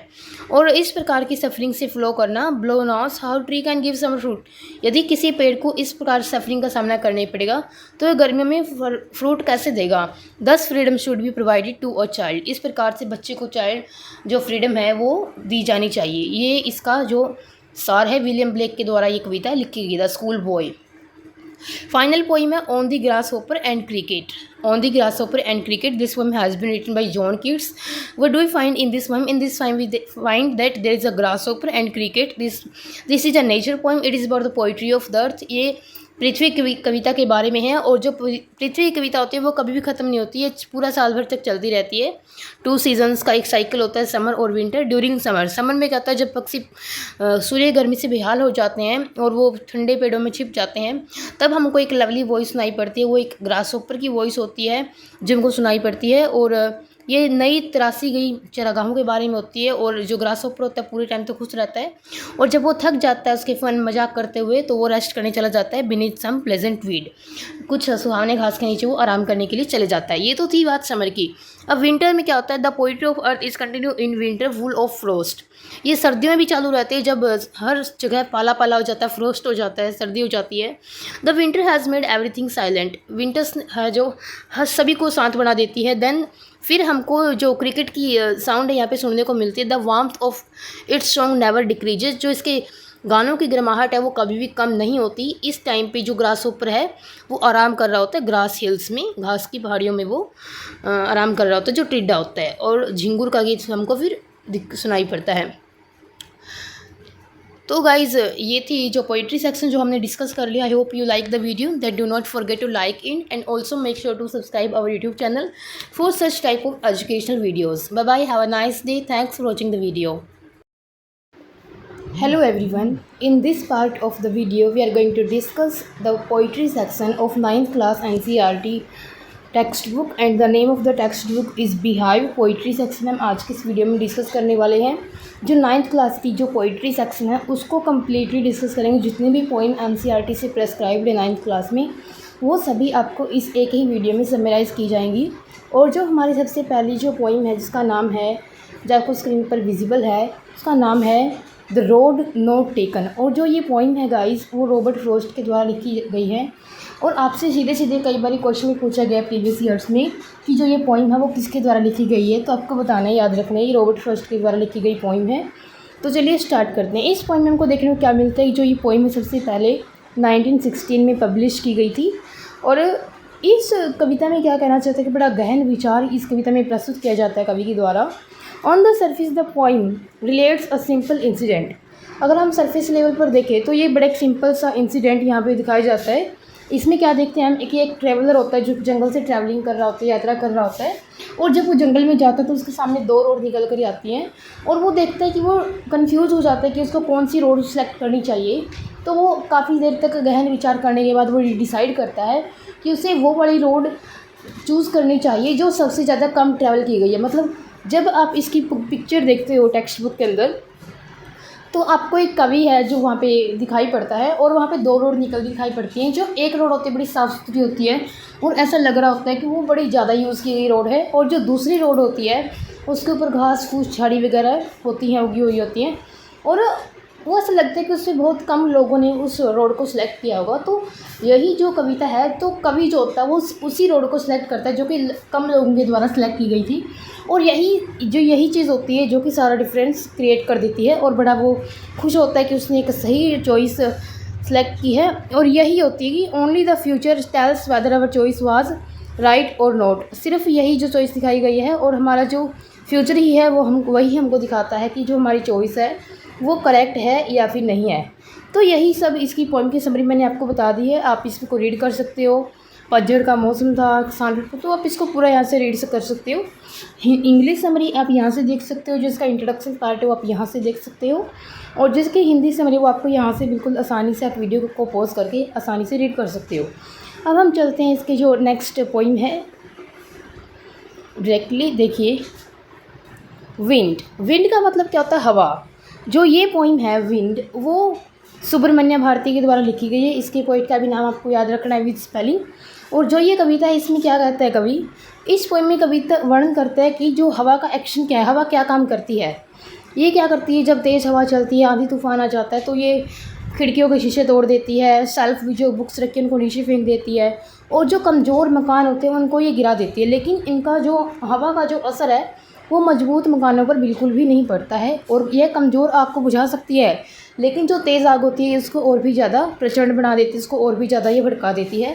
तो कवि का ये विचार है कि कमज़ोर लोगों की कोई भी परवाह नहीं करता है, तो इसलिए हमें वो कमज़ोर लोगों को यही सलाह देता है कि वे सभी को मजबूत बनाएं। तो यहाँ पर आप देख सकते हो इसकी समरी थोड़ा और डिटेल में आपको अच्छे से समझ में आएगी, आप इसको रीड कर सकते हो। मैं इस वीडियो में सिर्फ आपको to the point summary discuss कर रही हूँ ताकि आपके एग्ज़ाम में कोई भी क्वेश्चन ना छूटे।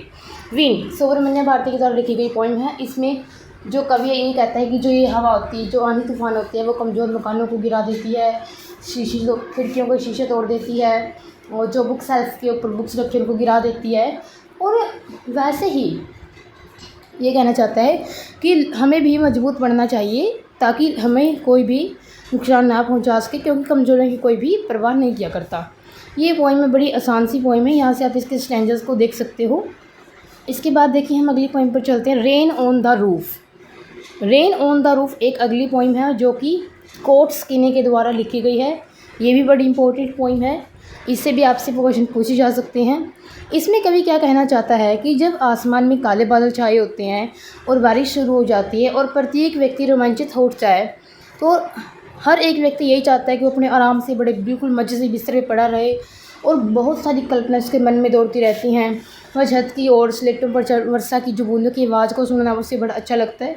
तो प्रकृति की सुंदरता का वर्णन यहाँ पे हमको देखने को मिलता है। बड़ा आसान सा है ये, कुछ भी इसमें नहीं है। काफ़ी सारी यादें उसके मन में उठ के आती हैं।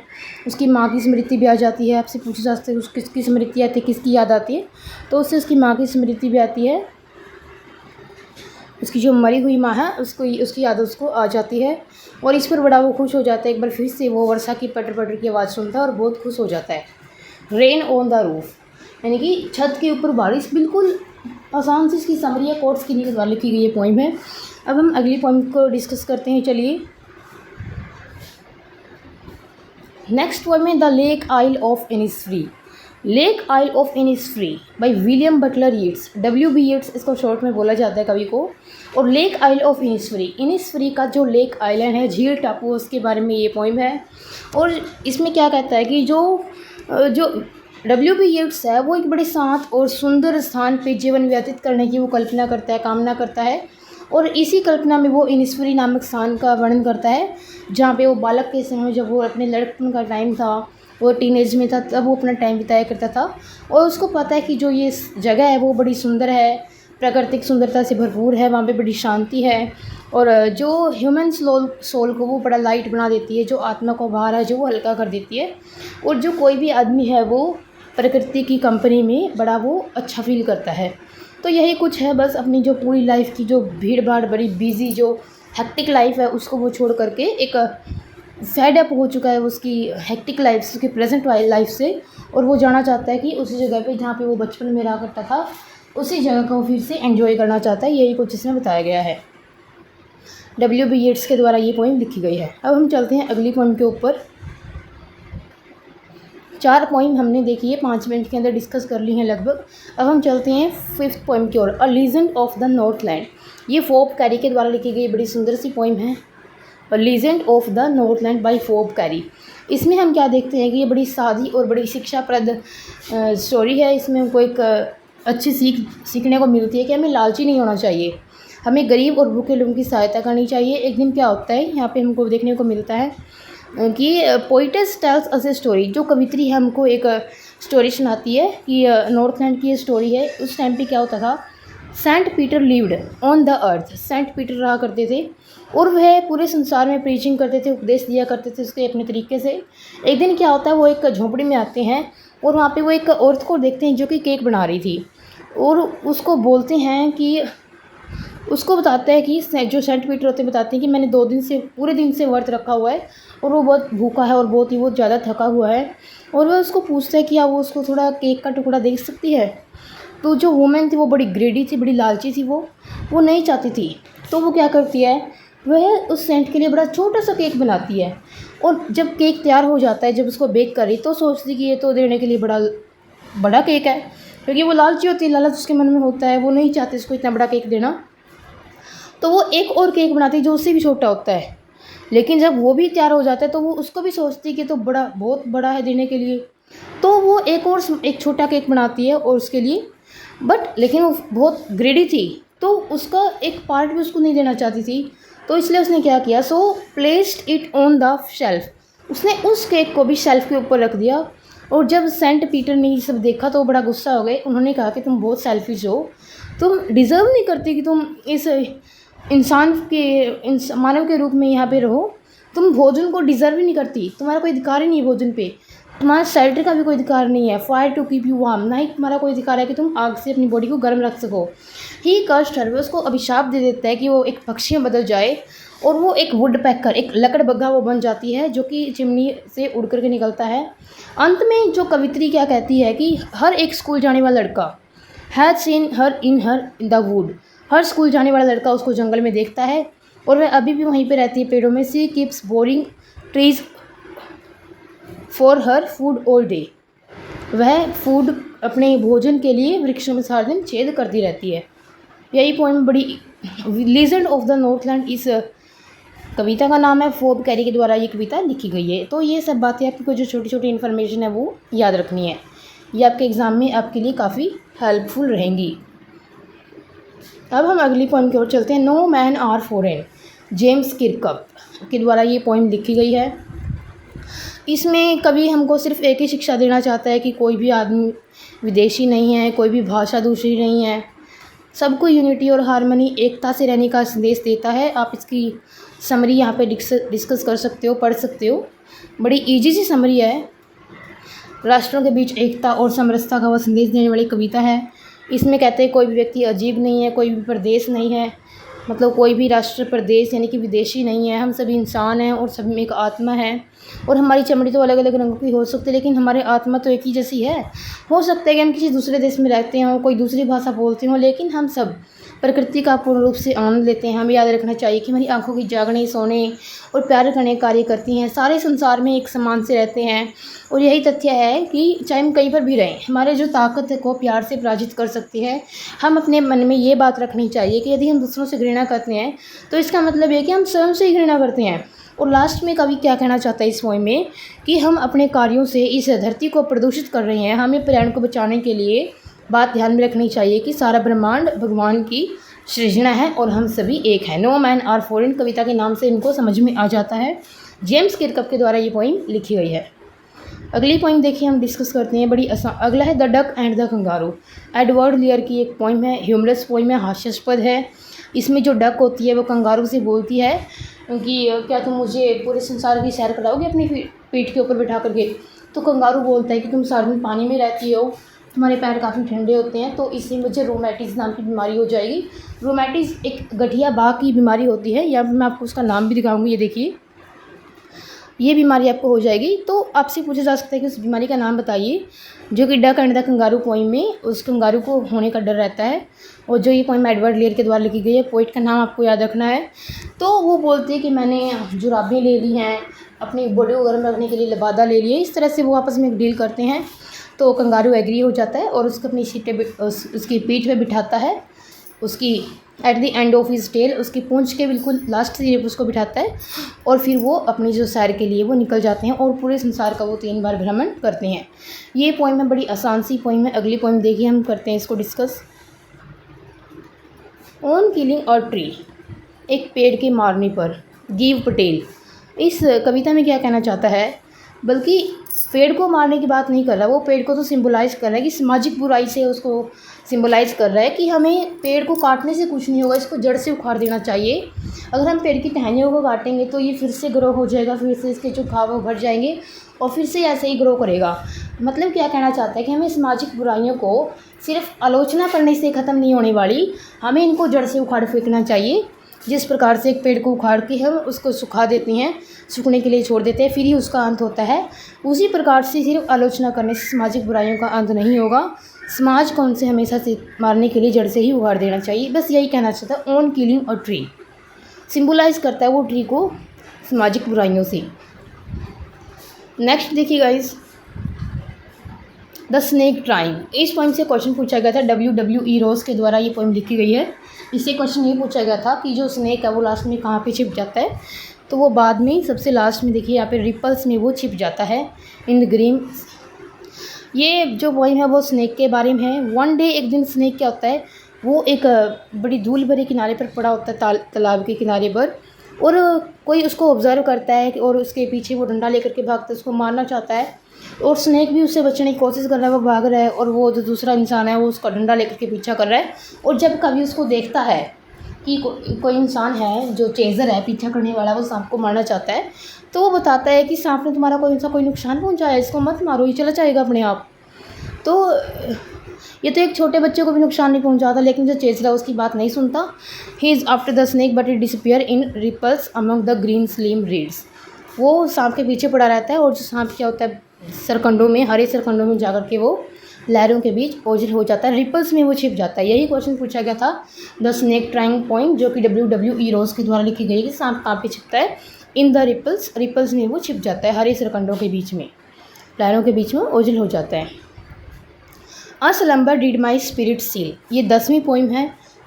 मुझे लगता है लास्ट पोइम में हमने सभी पॉइंट्स को डिस्कस कर लिया, सिर्फ 15 मिनट में आपके सामने समरी डिस्कस की जा चुकी है। विलियम वर्ड्सवर्थ के द्वारा ये पोइम लिखी गई है। इसमें क्या कहना चाहता है जो विलियम वर्ड्सवर्थ है, किसी प्रियजन की मृत्यु हो जाने के बारे में वर्ड्सवर्थ के द्वारा इस कविता की रचना की गई है। जब कभी उसकी मृत्यु के बारे में सोचता है तो उसे कैसा लगता है, तो उसे दुख का आवाज़ कैसे होता है, और यह उसकी आत्मा को कैसे जड़ कर देता है, और उससे क्या चीज़ है जो उसे राहत और शांति प्रदान करती है, यही कविता का विषय है। इसमें जो वर्ड्सवर्थ होता है, एक स्मॉल काल्पनिक लड़की होती है लूसी। एक क्वेश्चन आया था, लूसी पोइम्स है जो किसके द्वारा लिखी गई है, तो लूसी जो पोइम है वो विलियम वर्ड्स के द्वारा लिखी गई है, और वो उसकी जो मृत्यु है उसके ऊपर बड़ा गहरा प्रभाव डालती है। कवि कहता है कि हर deep sleep has made his soul a seal, कि उसकी जो गहरी नींद थी, मृत्यु रूपी उसकी जो डेथ के रूप में जो उसकी नींद थी, उसने उसकी आत्मा को जड़ बना दिया है। और slumber did my spirit seal, एक ऐसी स्लम्बर जिसने मेरी आत्मा को सील कर दिया है। उसकी जो डेथ है उसने उसको इतना संवेदनशील बना दिया है, इतना असंवेदनशील उसको बना दिया गया है कि कांट रियलाइज ह्यूमन फियर्स, उसको मानवीय डरों का आभास ही नहीं हो रहा। वह कहता है कि वह बच्ची की कोई फीलिंग नहीं है इस अर्थ से, and because she has died, बच्ची को उस संसार से कोई भी फीलिंग नहीं रही क्योंकि वो मर चुकी है।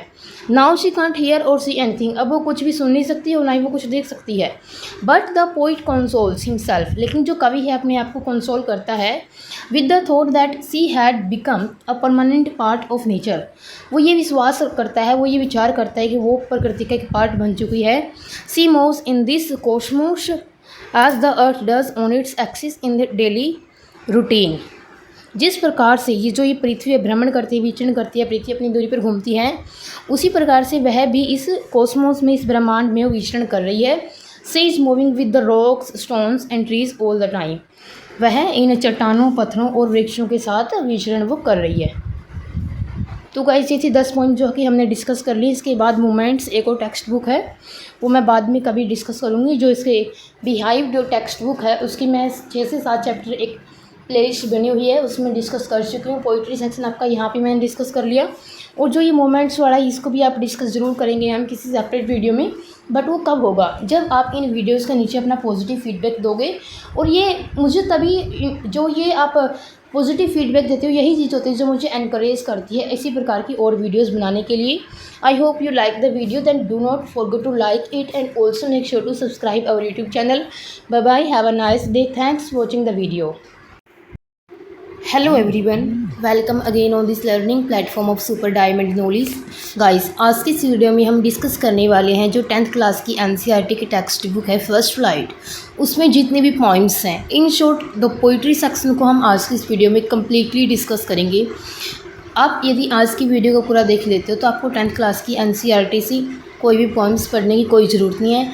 फिर भी यदि आप इन पॉइंट्स को डिटेल में पढ़ना चाहते हो तो आप चैनल पर प्लेलिस्ट बनी हुई है NCERT 10th class, detail line by line मैंने पूरी पॉइंट्स को एक्सप्लेन किया हुआ है, आप उस प्लेलिस्ट को ज़रूर विजिट कर सकते हो। यदि आपको शॉर्ट समरी चाहिए कम टाइम में तो आप ये वीडियो देख सकते हो, ये भी आपके लिए मोर देन सफिशिएंट रहेगी। बट यदि आप चाहते हो कि आपकी वोकैबुलरी भी स्ट्रॉन्ग हो, आप पॉइंट्स की हर एक लाइन को देखना चाहते हो, पढ़ना चाहते हो, तो आप उस प्लेलिस्ट को विजिट कर सकते हो।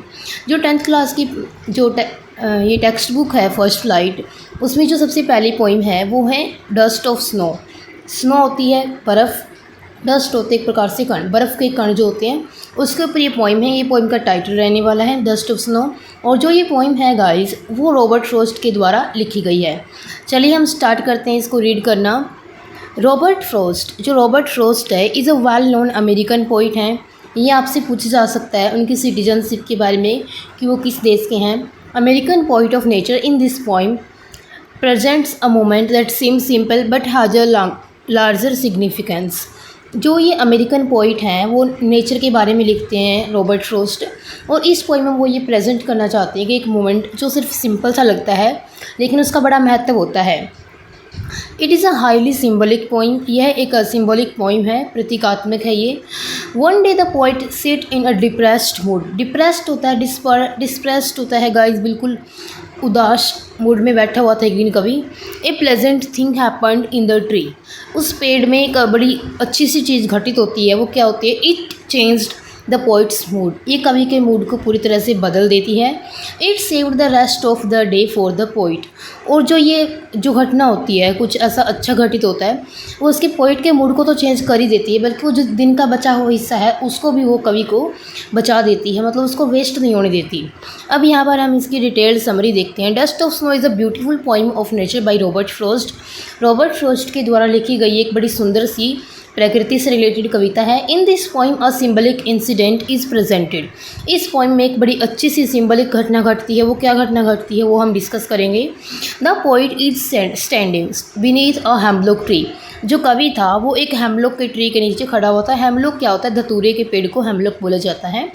ही is in a sad mood, वो बड़े उदासी भरे मूड में था। He thinks that his day has been lost, वो सोचता है कि उसका जो दिन है वो गुम हो चुका है, वो खो चुका है। जस्ट देन, उसी वक्त क्या होता है? एक crow shakes the hemlock tree, जो एक कौवा होता है वो हेमलॉक के ट्री को हिलाता है। और dust of snow falls on him, और जो बर्फ़ के कण होते हैं वो उस कवि के ऊपर गिर जाते हैं। This little incident brings about a sudden change in the state of the poets mind, जो ये घटना होती है, जो बर्फ़ के कण उसके ऊपर गिरते हैं, उससे क्या होता है? कवि के मन है जो वो पूरी तरह से बदल जाता है। हिज मूड हैज़ चेंज, उसका जो मूड होता है वो पूरी तरह से बदल जाता है। He thinks that it has saved the rest of his day and gets busy with his work like the crow, और वो उसी प्रकार से अपने काम में बिजी हो जाता है जैसे कि वो कौवा अपने काम में बिजी होता है। इस प्रकार से देखिए एक छोटी सी घटना होती है जो एक कवि के बचे हुए दिन को बचा लेती है। बिल्कुल आसान सी पोइम है। यहाँ पे आप इसकी मैंने आपको पहले ही बता दिया है, पोइम को लाइन बाय लाइन पढ़ के हम दोबारा से टाइम वेस्ट नहीं करेंगे। इसी चैनल पर एक प्लेलिस्ट बनी हुई है, आप जब प्लेलिस्ट सेक्शन में जाओगे और नीचे स्क्रॉल करते जाओगे तो आपको काफ़ी सारी इंपॉर्टेंट प्लेलिस्ट बनी मिलेंगी, और वो सारी ही वीडियोस आपके एसटेट, टीजीटी और पीजीटी इंग्लिश एग्ज़ाम के लिए बहुत ही हेल्पफुल हैं। आप इनको ज़रूर विजिट करना, इनको हम बार बार से नहीं पढ़ेंगे, आप इनको देख सकते हो। नेक्स्ट जो पोइम है वो भी रॉबर्ट फ्रॉस्ट के द्वारा लिखी गई है, और इस कविता में भी जो रॉबर्ट फ्रॉस्ट है वो देखो क्या कहता है। और जो इस पोइम का टाइटल है गाइस वो है फायर एंड आइस, और जो ये पोइम है वो रॉबर्ट फ्रॉस्ट के द्वारा लिखी गई है। Fire and ice is a highly symbolic poem by Robert Frost. Again ये भी सिम्बलिक पोइम है, आपसे पूछा जा सकता है कैसी ये पोइम सिम्बलिक पोइम है, रॉबर्ट फ्रॉस्ट के द्वारा लिखी गई है। This poem is a meditation about, meditation होता है चिंतन, ध्यान करना, किसी चीज़ के ऊपर विचार करना, गहन विचार करना गहनता से।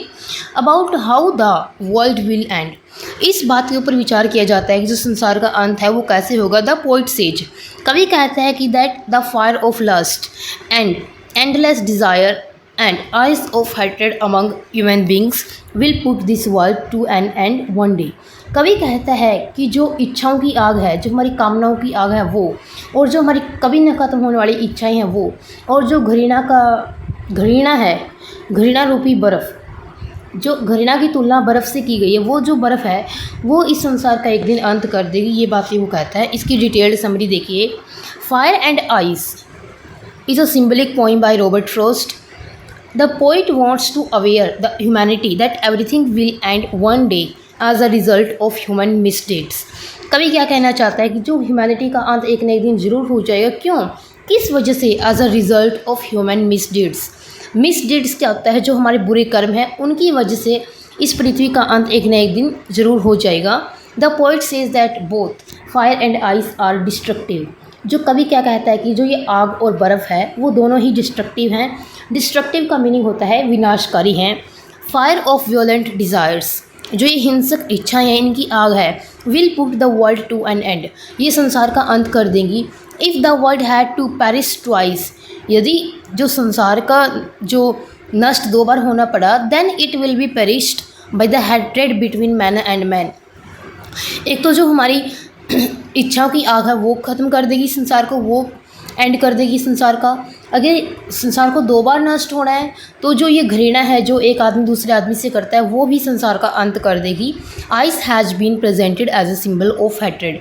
इस पोइम में जो आइस है उसको हेट्रेड का सिंबल के रूप में इसको प्रेजेंट किया गया है। ये आपसे क्वेश्चन पूछा जा सकता है कि फायर और आइस पोइम में जो हेट्रेड है उसको किसके फॉर्म में दिखाया गया है, किसके हेट्रेड का सिंबल किसको दिखाया गया, तो वो आइस को दिखाया गया है। अगेन इसकी लाइन्स आप वहाँ से पढ़ सकते हो। नेक्स्ट जो थर्ड पोइम आती है हमारी वो आती है अ टाइगर इन द जू। टाइगर एक ये भी नेचर से रिलेटेड पोइम है। टाइगर इन द जू जो ये कविता है गाइस वो लेस्ली नॉरिस के द्वारा लिखी गई है। Tiger in the zoo is a lovely poem by Leslie Norris. Leslie Norris के द्वारा लिखी गई बड़ी प्यारी सी कविता है ये। दिस पोइम कंट्रास्ट का मतलब होता है कि तुलना करती है। अ टाइगर इन द जू कि एक जू में टाइगर कैसा है and the tiger in its natural habitat, और जो इसके टाइगर इसके जो नेचुरल हैबिटेट है उसमें कैसा है।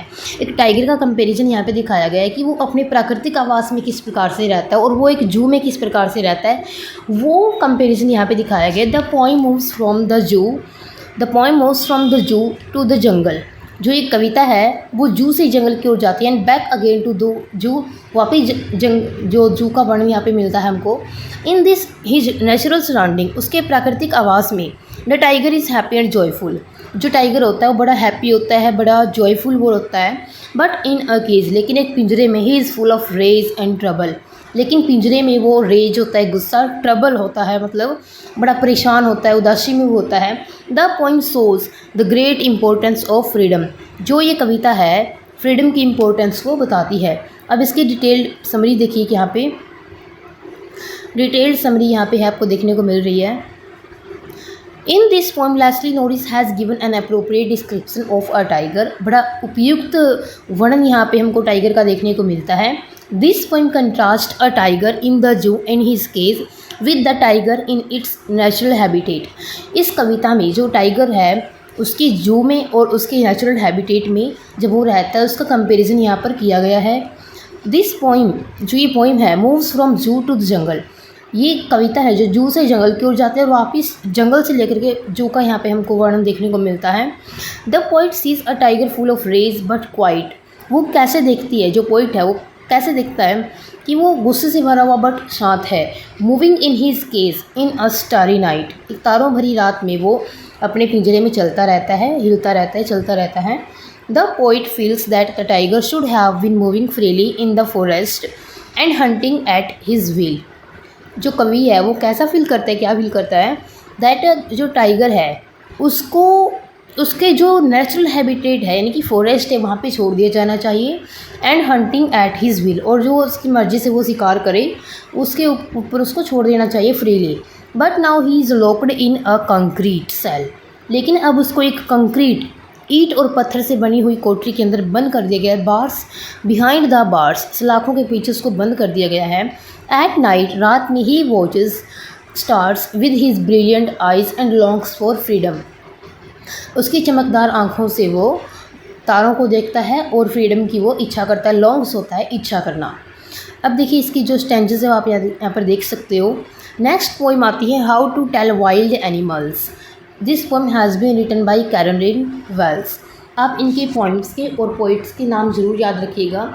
और इस भी जो ये टॉपिक है पॉइंट्स और पोइट्स से काफ़ी सारे क्वेश्चन एनसीईआरटी से पूछे जाते हैं इसी टॉपिक से कि जो ये चैप्टर है किसके द्वारा लिखा गया, ये पोइम किस पोइट के द्वारा लिखी गई। तो आप इसको ज़रूर देख सकते हो। इसकी भी मैंने एक प्लेलिस्ट बनाई हुई है 6 to 12 राइटर्स नेम और चैप्टर्स नेम। आप उसको जरूर विजिट करना है। स्टेट टीजीटी और पीजीटी इंग्लिश देने जा रहे हैं तो देखिए यहाँ पे क्या कहना चाहता है कवि कैरोलिन वेल्स के द्वारा पोइम। दिस ह्यूमरस होता है हास्यास्पद यानी कि एक मनोरंजन भरी ये पोइम है।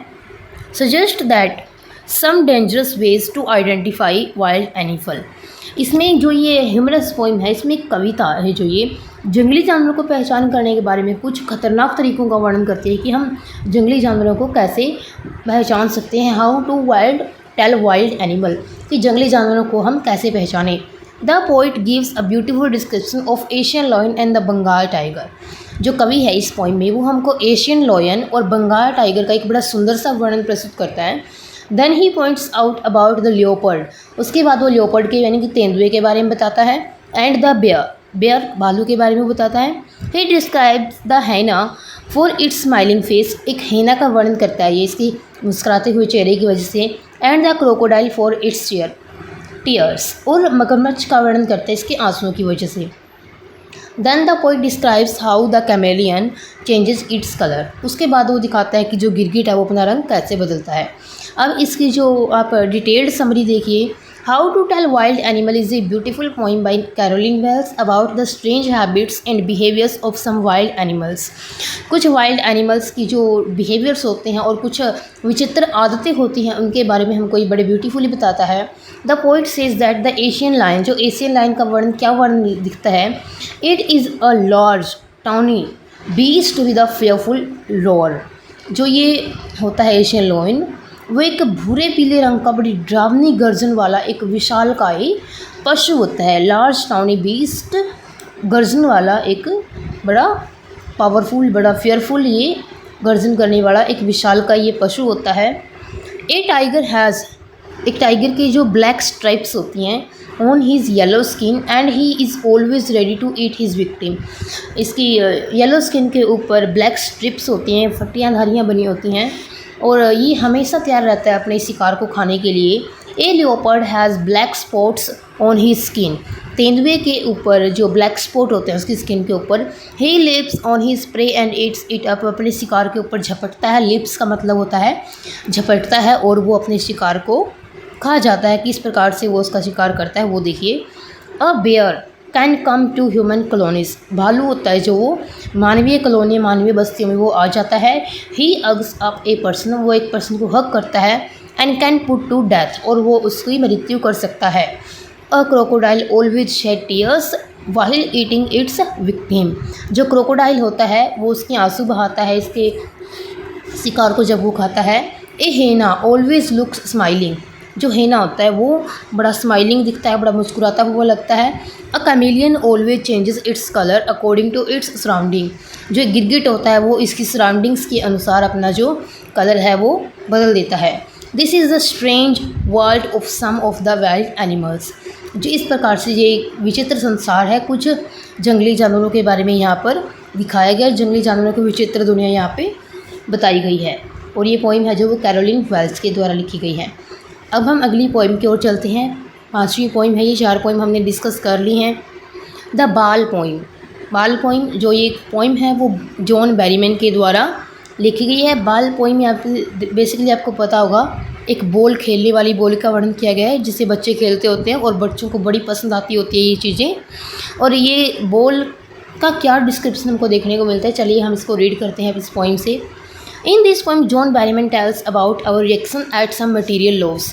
इस कविता में जो जॉन बैरीमैन है वो हमें बताता है कि हमारा क्या रिएक्शन रहता है जब भी हमारा जो कुछ मटीरियल लॉस हो जाता है, जब भी हमसे कोई चीज़ गुम जाती है तो हमारा क्या रिएक्शन रहता है।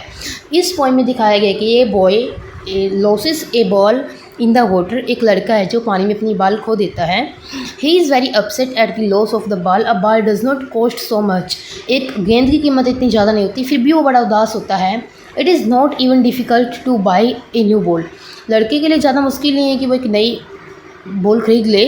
But the poet wants the child to understand that losing things is a common thing of life, लेकिन जो कवि है वो ये समझाना चाहता है कि चीज़ों का गुम जाना बड़ी एक स्वाभाविक सी चीज़ है, हमें किसी भी चीज़ को ज़्यादा सीरियसली लेकर के नहीं चलना चाहिए। अ बॉय लॉसेस, इसकी डिटेल्ड समरी यहाँ पे देखिए आप। A boy loss a ball in the water, he is very upset though he the ball does not cost too much, गेंद की कीमत ज़्यादा नहीं होती but it gives a big shock to him, लेकिन इसकी वजह से इसको काफ़ी बड़ा झटका लगता है। He keeps staring at the place where his ball has gone, वह उसी जगह पर देखता रहता है जहाँ पर उसकी बॉल गई थी। The poet sees all this but he doesn't interfere with the boy's ruminations, कवि सोचता है, सब कुछ देखता रहता है, लेकिन वो उसकी जो रूमिनेशंस हैं, जो वो रिएक्ट कर रहा है उसी जगह पे वो देखे जा रहा है, उसको बड़ा दुख हो रहा है, तो वो उसके बीच में डिस्टर्ब, उसको इंटरफियर नहीं करना चाहता। The poet thinks that the loss of the ball will teach the boy a lesson of accepting loss with tolerance and pleasure, वो ये चाहता है कि जो ये उसकी बॉल गुमी है, ये उसको ज़िंदगी का एक पार्ट सिखाए कि किसी भी चीज़ की जो गुम जाती है उसको टॉलरेंस और प्लेजर के साथ हमें स्वीकार करना चाहिए। Everyone has to lose something or the other in this world. हर किसी को इस संसार में कुछ न कुछ गुम जाता है उसका, और still they are to survive and fulfil their obligations. फिर भी उनको अपने कर्तव्यों का पालन करना होता है, उनकी ड्यूटीज़ का उन्होंने ऑब्लिगेशन करना पड़ता है। This loss makes the boy learn that gains and losses are the part and parcel of life. ये इंपॉर्टेंट लाइन है कि जो गेन्स एंड लॉसेस हैं वो part and parcel of life हैं। One should accept them as a common matter. हर किसी को ये बड़े एक असामान्य वस्तु की तरह माननी चाहिए। ये बात वो सिखाना चाहता है कि हमें किसी भी लॉस को पकड़ करके नहीं बैठना चाहिए। अगर कोई चीज़ गुम गई है तो हमें उसे स्वीकार करना आना चाहिए। नेक्स्ट पोइम है गाइज, पोइम का नाम है अमांडा, और जो ये पोइम है गाइज वो रॉबिन क्लेन के द्वारा लिखी गई है। इसका इंट्रोडक्शन देखिए क्या है इसके बारे में। Introduction: every child feels that he or she is controlled and instructed not to do one thing or another. हर बच्चा ये फील करता है कि उसको कंट्रोल किया जा रहा है और उसको इंस्ट्रक्ट यानी कि उसको बताया जाता है बार बार कि ये चीज़ नहीं करनी है, ये काम नहीं करना है। The child feels that his or her freedom is being curtailed. ऐसा लगता है कि उसकी स्वतंत्रता का हनन किया जा रहा है, उसके ऊपर पर्दा डाला जा रहा है। In this poem the poet Robin Klein expresses the views of a small girl. एक छोटी लड़की की वो यहाँ पे विचार प्रस्तुत करता है, उसका नाम अमांडा होता है। And Amanda about liberty in life. Amanda के विचार वो प्रस्तुत करता है। अमांडा के विचार स्वतंत्रता के ऊपर, जीवन में स्वतंत्रता के ऊपर उसके क्या विचार है वो ये प्रस्तुत करता है। How does the girl react to the restrictions imposed upon her by her parents is very interesting. जिस प्रकार से वो उनको रिएक्ट कर रही है, जो रेस्ट्रिक्शंस उसके पेरेंट्स ने उसके ऊपर लगाए हैं, वो बड़ी चीज़ इंटरेस्टिंग है। देखिए अब हम इसकी डिटेल्ड समरी पढ़ते हैं। जो ये पोइम है देखिए guys, this poem is about the views of A small girl. जो ये पोइम है वो एक छोटी लड़की के विचारों के बारे में है, नेम्ड अमांडा, जिसका नाम अमांडा होता है। About liberty in life, liberty की लाइफ में लिबर्टी क्या होती है उसके विचार इसके ऊपर दे गए हैं। She is instructed not to bite her nails, उसको इंस्ट्रक्ट किया जाता है कि वह उसके नेल्स ना काटे। Not to hunch her shoulder, वो उसके कंधे उचका करके ना बैठे। She is instructed to sit straight, उसको ये निर्देशन दिया जाता है कि वह सीधे बैठे बिल्कुल। She wants freedom and wishes to drift in a sea like a mermaid, वो चाहती है कि उसको बिल्कुल स्वतंत्रता दी जाए और एक जलपरी की तरह, मरमेड होता है एक जलपरी की तरह, वो समुद्र में विचरण कर सके, ड्राफ्ट कर सके वहाँ पर। The speaker ask her if she has done her homework, speaker उससे पूछता है कि जो वक्ता है वो पूछता है कि उसने अपना होमवर्क कर लिया है। Cleaned her rooms and shoes, क्या उसने अपना कमरा और उसके जूते साफ़ कर लिए हैं। The girl wishes that she should be N orphan roaming freely in the dusty street, वो चाहती है कि वो इच्छा करती काश वो अनाथ होती और वो ऐसे ही गंदी गलियों में, धूल भरी गलियों में वो आज़ादी से घूमती रहती। The speaker forbids her to eat chocolate but the little girl does not even look at the speaker, जो स्पीकर है फॉरबिड करता है उसको, फॉरबिड का मतलब होता है उसको मना करता है, उसको रिजेक्ट करता है कि वो चॉकलेट ना खाए, लेकिन जो लड़की है वो उसके ऊपर ध्यान नहीं देती। Because she does not like this type of restrictions, क्योंकि वो उसको इस प्रकार के रेस्ट्रिक्शंस होते हैं, प्रतिबंध, उसको पसंद नहीं है। She consider herself to be Rapunzel, वो चाहते हैं कि वो एक रेपंजल हो जाए। एंड यंस होता है इच्छा करना। That some prince will come for the sake of her liberty, कोई राजा आएगा उसकी स्वतंत्रता के लिए, उसको आज़ाद कराने के लिए, ये बात वो सोचती रहती है। अब यहाँ पे आप इसकी लाइनें देख सकते हो, बड़ा इजी सा है ये, आप आसानी से इसको पढ़ सकते हो। अगली जो पोइम है गाइस वो है द ट्रीज़, और जो ये पोइम है वो एड्रीन रिच के द्वारा लिखी गई है। The trees by Adrienne Rich. This poem is about a decorative plants. ये डेकोरेटिव प्लांट्स होते हैं जो घर में हम सजावटी पौधे लगाते हैं, वो उनके बारे में पोइम है ये। These plants are grown in houses for beautification, सुंदरता के लिए ये जो पौधे होते हैं घर में उगाए जाते हैं। These grow in small pots and pan, ये छोटे छोटे बर्तनों में या फिर छोटे छोटे फूलदानों में ये लगाए जाते हैं। They have taken the place of large forest trees, इन्होंने बड़े जो जंगल वाले पेड़ हैं उनकी जगह ले ली है। Which have been cut by the human beings, जो कि इंसानों के द्वारा काटे जाते हैं। This poem presents the picture of harm to nature by human beings by their actions, जो इंसान उनके एक्शंस के द्वारा प्रकृति के नुकसान पहुँचाते हैं, उन सब का ये वर्णन करती है। समरी देखिए इसकी। The poem the trees written by Adrienne Rich is a poem about decorative plant. जो ये पोइम है एड्रियन रिच के द्वारा लिखी हुई, ये डेकोरेटिव प्लांट्स के बारे में है। These plants are grown in houses in small pots and pans. छोटे छोटे बर्तनों में, छोटे छोटे फूलदानों में ये पौधे लगाई जाती हैं।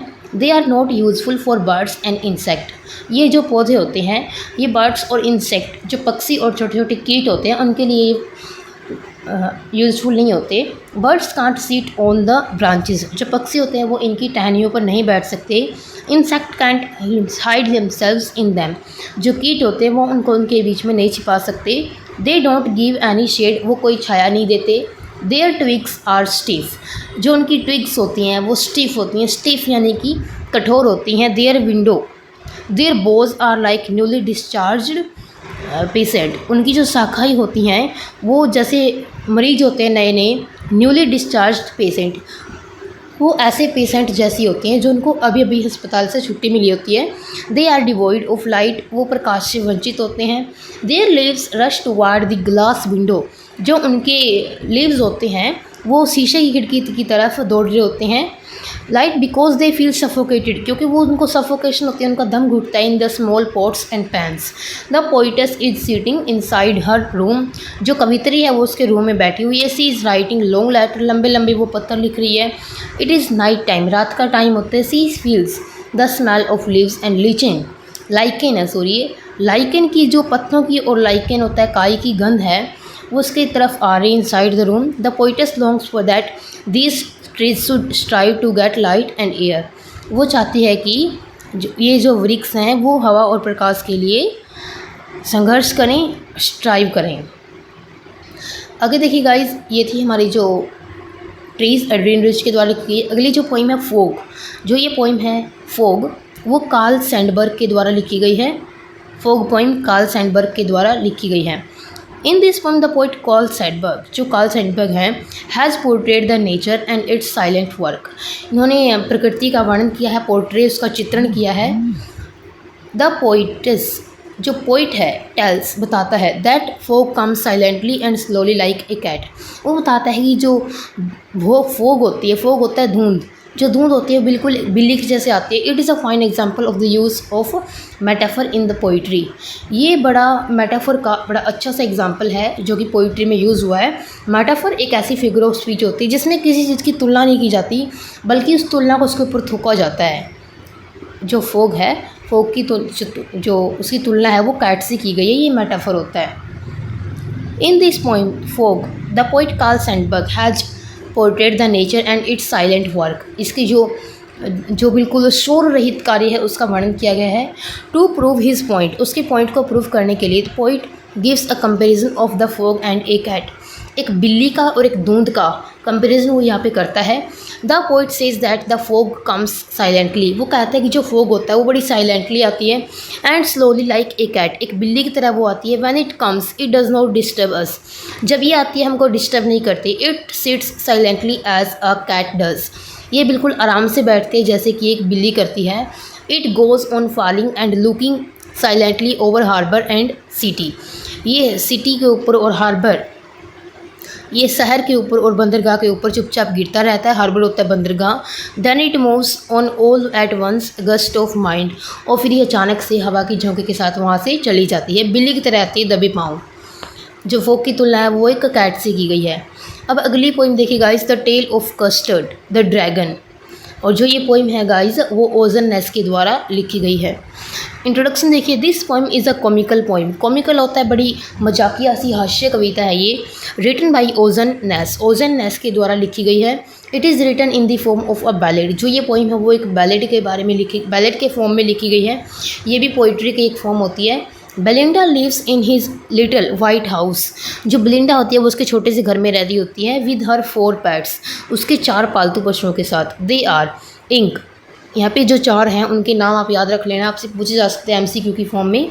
इंक, जो कि एक लिटिल ब्लैक किटन, एक छोटा काला बिल्ली का बच्चा होता है किटन। ब्लिंक, ब्लिंक कौन होता है? एक grey mouse.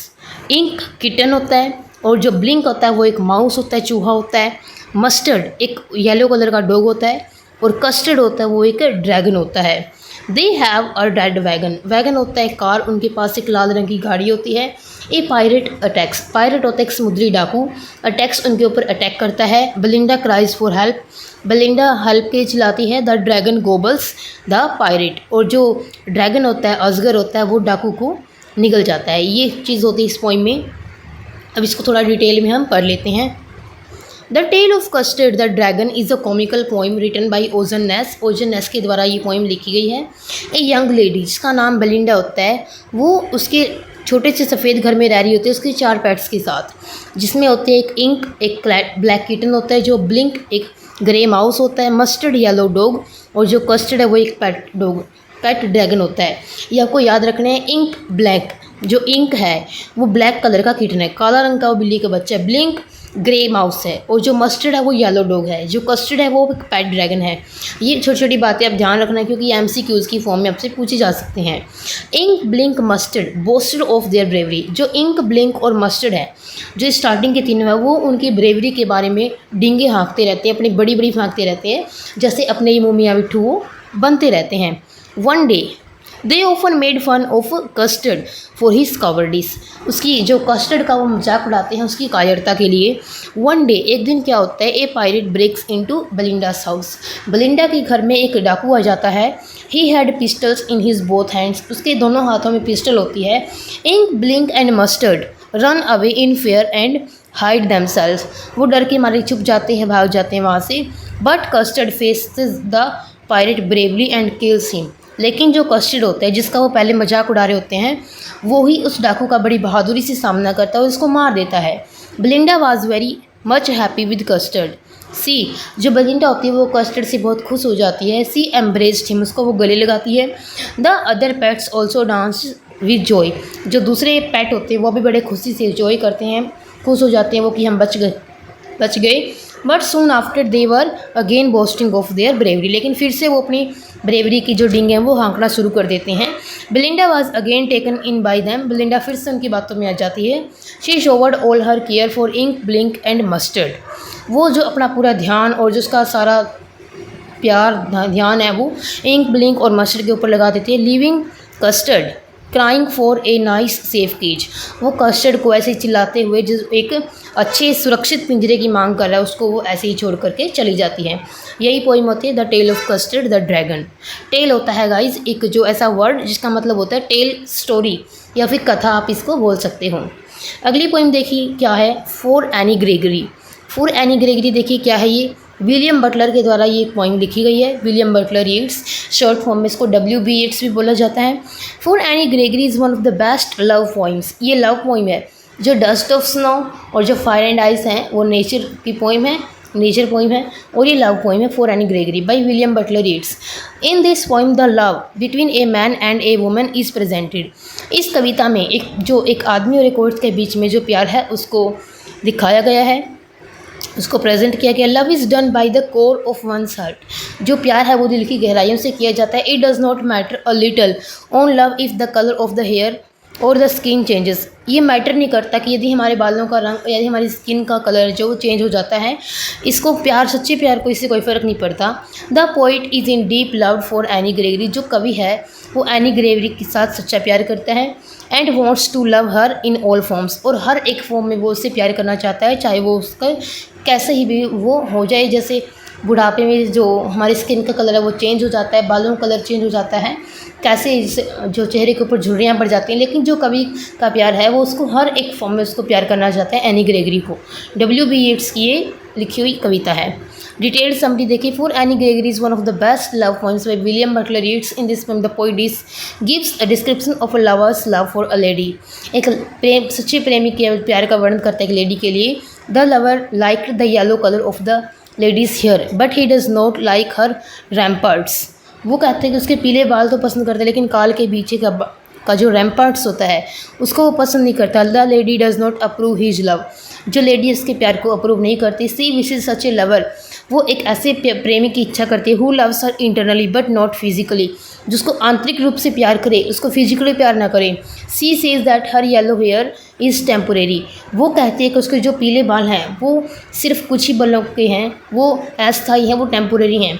C may dye them into brown or black, or carrot colour soon, वो जल्दी ही उनको काले कर सकती है, भूरे कर सकती है, कैरेट कलर के वो कर सकती है, डाई कर सकती है उनको। Then the poet says that only God loves human beings on the basis of their souls but not body. सिर्फ भगवान ही होता है जो हमको हमारे फिजिकल रूप से हमारे प्यार नहीं करता, हमारी सोल को वो प्यार करता है, हमारी आत्मा को प्यार करता है, हमारी अंतरात्मा को वो प्यार करता है। अवर सेल्फलेस लव इज़ ट्रू। हमारा जो केवल निस्वार्थ प्रेम ही सच्चा होता है, जिसमें कोई भी स्वार्थ नहीं छिपा होता। तो गाइज़, ये थी हमारी जो 10th क्लास की NCERT की सभी पॉइंट्स, 10 के 10 पॉइंट हमने इसमें डिस्कस कर लिए हैं। यदि आपको ये वीडियो पसंद आए तो वीडियो को लाइक और शेयर करें, and also make sure to subscribe our YouTube channel. Bye bye, have a nice day, thanks for watching the video.